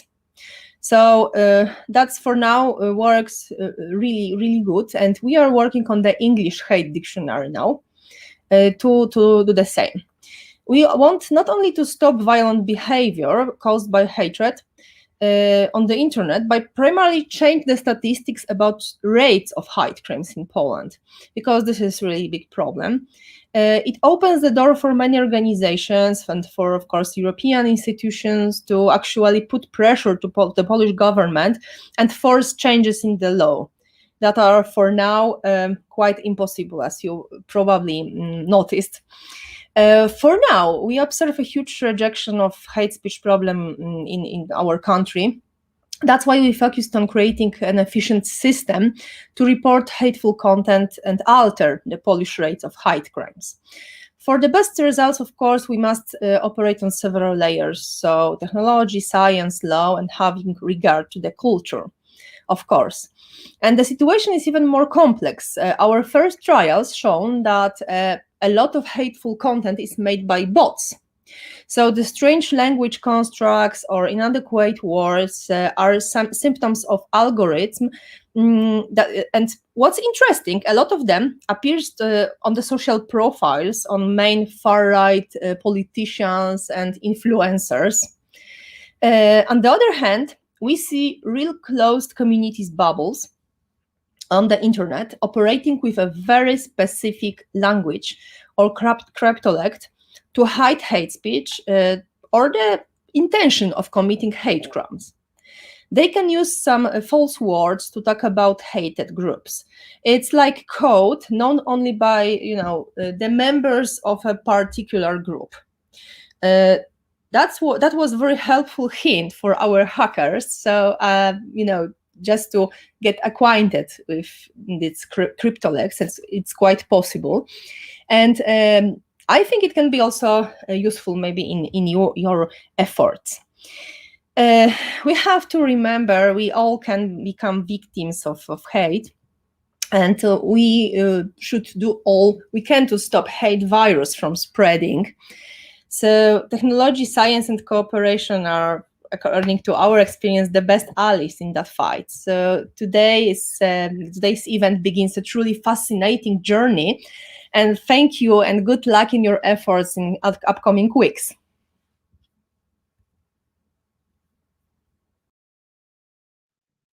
Thank you so much, Kate. A really terrific event from last year, some amazing outcomes, and I'm really hoping that some of those outcomes, some of those projects from Hack Hate 2019 will inspire something for Hack Hate 2020.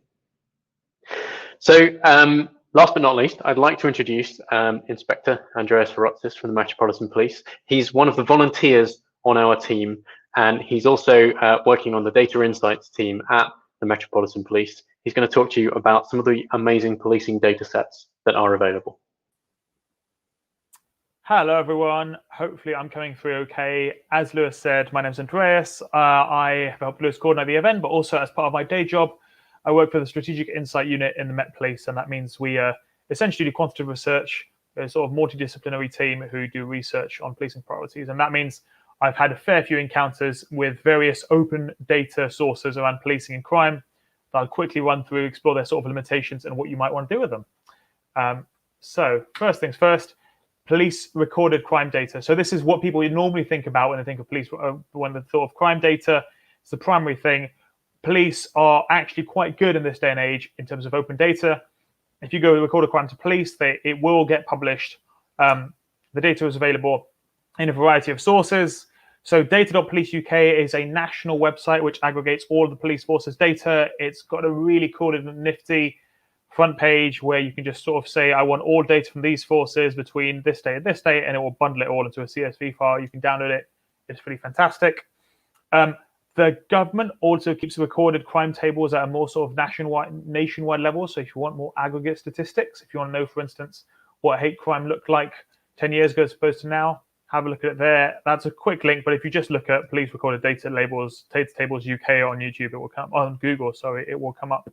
And finally, individual force websites will generally have a dashboard or equivalent. I will run through that again later. One limitation I would quickly raise now is that obviously the problem with police recorded crime data is if someone doesn't tell the police, they don't know. That's not to mean it's not useful. It's just something to be aware of. And it means certain crime types are really well represented and certain crime types aren't.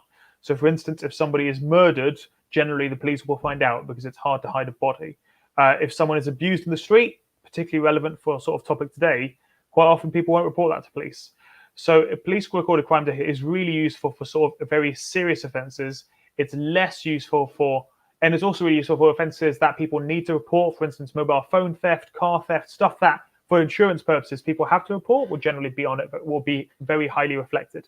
But sort of stuff that people generally are unlikely to report to police, either because they don't trust the police or because they just don't particularly want to report it, or they don't know it's a crime, is likely to not be reported there. Either way, it's quite a powerful data source. We have already discussed the Crime Survey of England and Wales. It is, as Lewis said, we are very lucky in the UK that we have quite a good sort of data infrastructure and a good crime survey. It is fantastic. It is an in-person survey, so that means stuff like being abused in the streets absolutely would be reflected here, which is fantastic. So if you can use that data source instead. It does have limitations in that because it is an in-person survey, it is unlikely to reflect some of the lower level, some of the lower volume, higher level stuff. So for instance, again, stabbings, the sort of things that you could probably trust police recorded data to have, less likely to appear on the crime survey because it happens less often. It's also less useful for de-aggregating. So say you want to look at crime in the borough of Tottenham, you'll probably struggle with the sort of crime survey in Wales just because it's so high level. The other thing I'd mention is there are multiple equivalents in a few places. So there's a US crime victimization survey. I haven't worked with it, but I know it exists. And there are also specific surveys. It's worth, if you want to look at survey data, it's worth doing a bit of exploration because there are specific surveys for different places. So for instance, the Met Police keeps a user satisfaction survey. So that's data from specific people who have been in contact with the police, which obviously gives you a slightly different population and is interesting data to look at. I will say sometimes this data isn't always easy to access. It will be just like the crime survey, it's locked behind in certain databases. You need to get access to it. But quite often, if you look around, you'll generally find something, even if it's from a few years ago. So if you're looking for sort of high-level trends, crime survey data is absolutely the way to go. Non-crime data, I just want to bring up the London Data Store because it is a fantastic resource that you find really useful.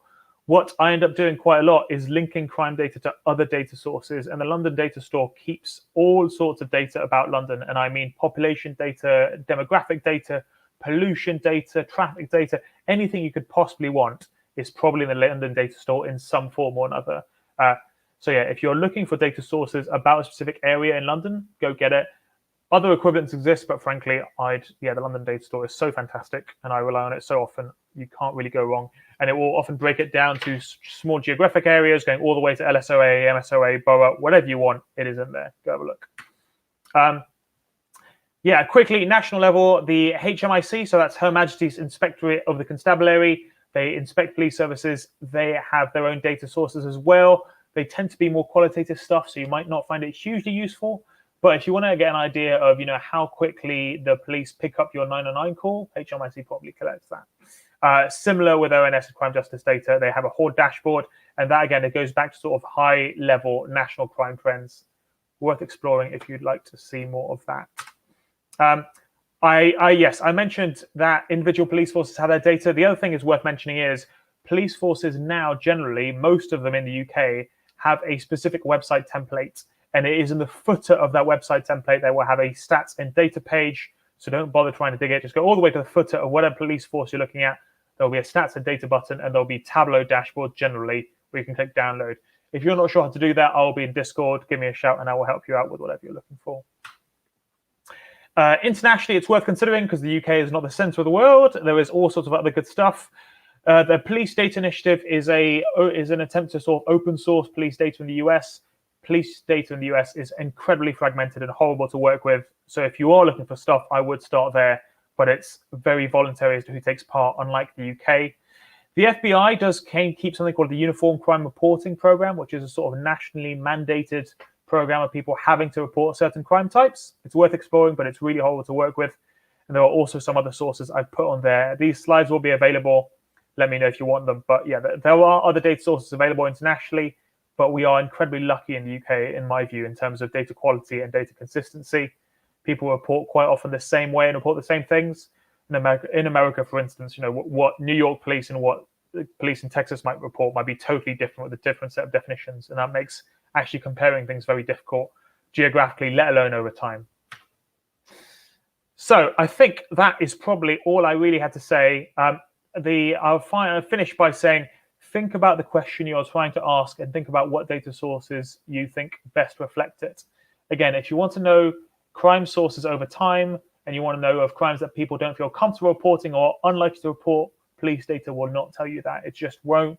People don't report being abused in the street to police. However, if you want to know when people are punched in the face, potentially more likely. If you want to know if people are punched in the face in a specific neighborhood, crime survey data will not tell you that. I think it looks at about 10,000 people, I think, off the top of my head. That makes sorting down to small areas really, really difficult. But police data, absolutely. Crime definitions change, and they change over time. What was a hate crime 15 years ago is no longer a hate crime today. Keep that in mind. So, if you see suddenly hate crime has spiked up a huge percent in 5 years, talk to someone on the Discord channel, ask around. The good thing about this event, they've managed to bring together some real experts. So, if you've seen a huge spike in hate crime in a year, maybe it's a real increase, but more likely than not, it's some sort of variation in classification, some sort of change in terms of recording standards. So from 1 year to the next, CPS might have a different priority in terms of what they want to charge, and that will infer the statistics. So just be aware of that. And I think that is probably that. Oh, a few last useful sources. I've got some tutorials here for sort of pulling out crime data and mapping data. Some of them are really, really good. This will be on these slides will be there. And finally, a few people that I think do fantastic work on social media. If you want to work with open source data, go have a look. Just read through their Twitter feeds. I guarantee you in the last 2 months, they've done fantastic stuff. Gavin Hales is a researcher with the Police Foundation. He does incredible work there with open data. Less Crime is Matt Ashby over at UCL. Again, he produces fantastic graphs. His website is lesscrime.info. And he actually has, I think he was for a while producing like a monthly chart in R with all the code on GitHub. It is a fantastic resource. Finally, Jacob Kaplan is a researcher, I want to say in Indiana in the US. He is, in my view, the authority in terms of open source police US crime data. Nobody understands the intricacies of sort of the Universal Crime Survey in the US anywhere near as well as he does. So yeah, and he maintains a fantastic website that has easy ways of accessing, downloading that data, explaining all the limitations in a way that I probably don't. So yes, go look at them, go look at their stuff. Consider what data sources you need for what you're doing, whether it's a crime survey, whether it's police data, whether it's demographic data. Link them all together, find cool ways of making cool predictions of them. Have a great time. I'll be hanging out on Discord and hopefully taking part in the hack, and I'll talk to you all soon. Thank you. I'm out. Thank you, Andres. So I think you've seen a large number of links and resources now. I'm going to make sure that we share all the slides that you've seen with you. In order to do that, I'm seeking permission from each of the presenters as we go. So I'll be able to share slides with you probably over the next day or so. In the meantime, let's talk about week one. So this is a 3-week hackathon. You shouldn't feel pressured to produce 3 weeks worth of work. What you should feel is that this is a weekend hackathon spread out over 3 weeks. You're not in a hurry. You've got time to think about what you'd like to do, find something you think you'd really enjoy getting into. So during the first week, we're looking at exploring the data sets and tools together. We're going to share ideas with each other, and I'll talk about how we're going to do that soon. And we're also going to use that as an opportunity to find teams. So people who'd like to work on the same idea, cluster around those ideas, figure out how you're going to work together, set your own schedule. You've got plenty of time. So by the end of the first week, it would be great to have an understanding of teams and the projects. So we'd like you to register your project with us, and the deadline for that is Saturday the 17th. So it's a week from now, or just under a week from now, 1 p.m. And that's all you need to do this week is just have a think and have a talk to people. And here's how we're going to do that. So first of all, finding an idea. I think you've heard from some speakers with some brilliant ideas and some brilliant new ways of thinking about the problem. Understand that not everything can be solved by technology, and that's okay too. The idea of a hackathon is that we're not taking big risks. We're going to try things out. So you can try things out, talk about your ideas with others, build a prototype if you like. It doesn't matter. If it's a good idea, you'll feel that it's going to work. You'll start to see it through. The data will support you. You've got plenty of time to discover exactly how it's going to work. So the first thing to note is that after these talks, we're going to gather in docs.plus/hackhateideation. And that's a shared document where we'll be able to add ideas together and meet and chat and discuss about them. And at the same time, there's a number of mentors and experts and policing practitioners in the audience today. And we're going to ask them to make themselves known on Discord, to identify themselves. They're going to be visiting some of the ideas, listening to your ideas and helping you to shape those ideas. So prove out or test how you think it should work. They're going to help you to make it operationally useful. They're going to help you to dive into some of the insights that maybe you want to find. So there's a number of resources, and you'll find those all in the participant zone, which you should all have a link to, and hopefully that's how you're viewing this live stream today. So from the participant zone, there's a dataset document, there's a tools and resources document, there's a number of prompts and nice ideas that we threw together before the event, just things you might like to think about that might help to seed an idea, something you could work on. And there's the Hack Hate ideation document we've just talked about. So Docs Plus is a bit special. Anyone can edit the Hack Hate ideation document, and every heading in the document is a video chat. So that means that as soon as you've created a heading, people can join you in that heading. You can talk to them about your idea. They can see, you can see. You can all exchange ways that you want to work together and see if you want to form a team around that idea. And if you do want to form a team, we ask that you just jot down below the heading who's going to be involved, how we can talk to you, and so on and so forth. So the only thing to note is one tiny quirk about Docs Plus. To create a heading that is a video chat, first type the text, then select it and set the heading level. If you do it the other way around, it may not form a video chat. But if you select some text, you can turn it into a chat, and then at that point, anybody can join you. So thank you for taking part. I'm really looking forward to the first week. I also want to thank all our speakers and contributors today. And I also want to thank Norma and Julia from Global Real-Time Captioning, who've been providing an amazing service for the whole of today. And that's it from me. We'll see you and the ideation document. Please note that there are quite a lot of us now on the ideation document. If it can't handle everybody, we'll regroup on Discord. And the only other thing to note is that from 6 p.m. on Wednesday, we'll be running an optional midweek stream where you can hear a little bit more, and we'll be talking to the hate crime team from the Metropolitan Police about some of the ideas we've seen so far. Thank you.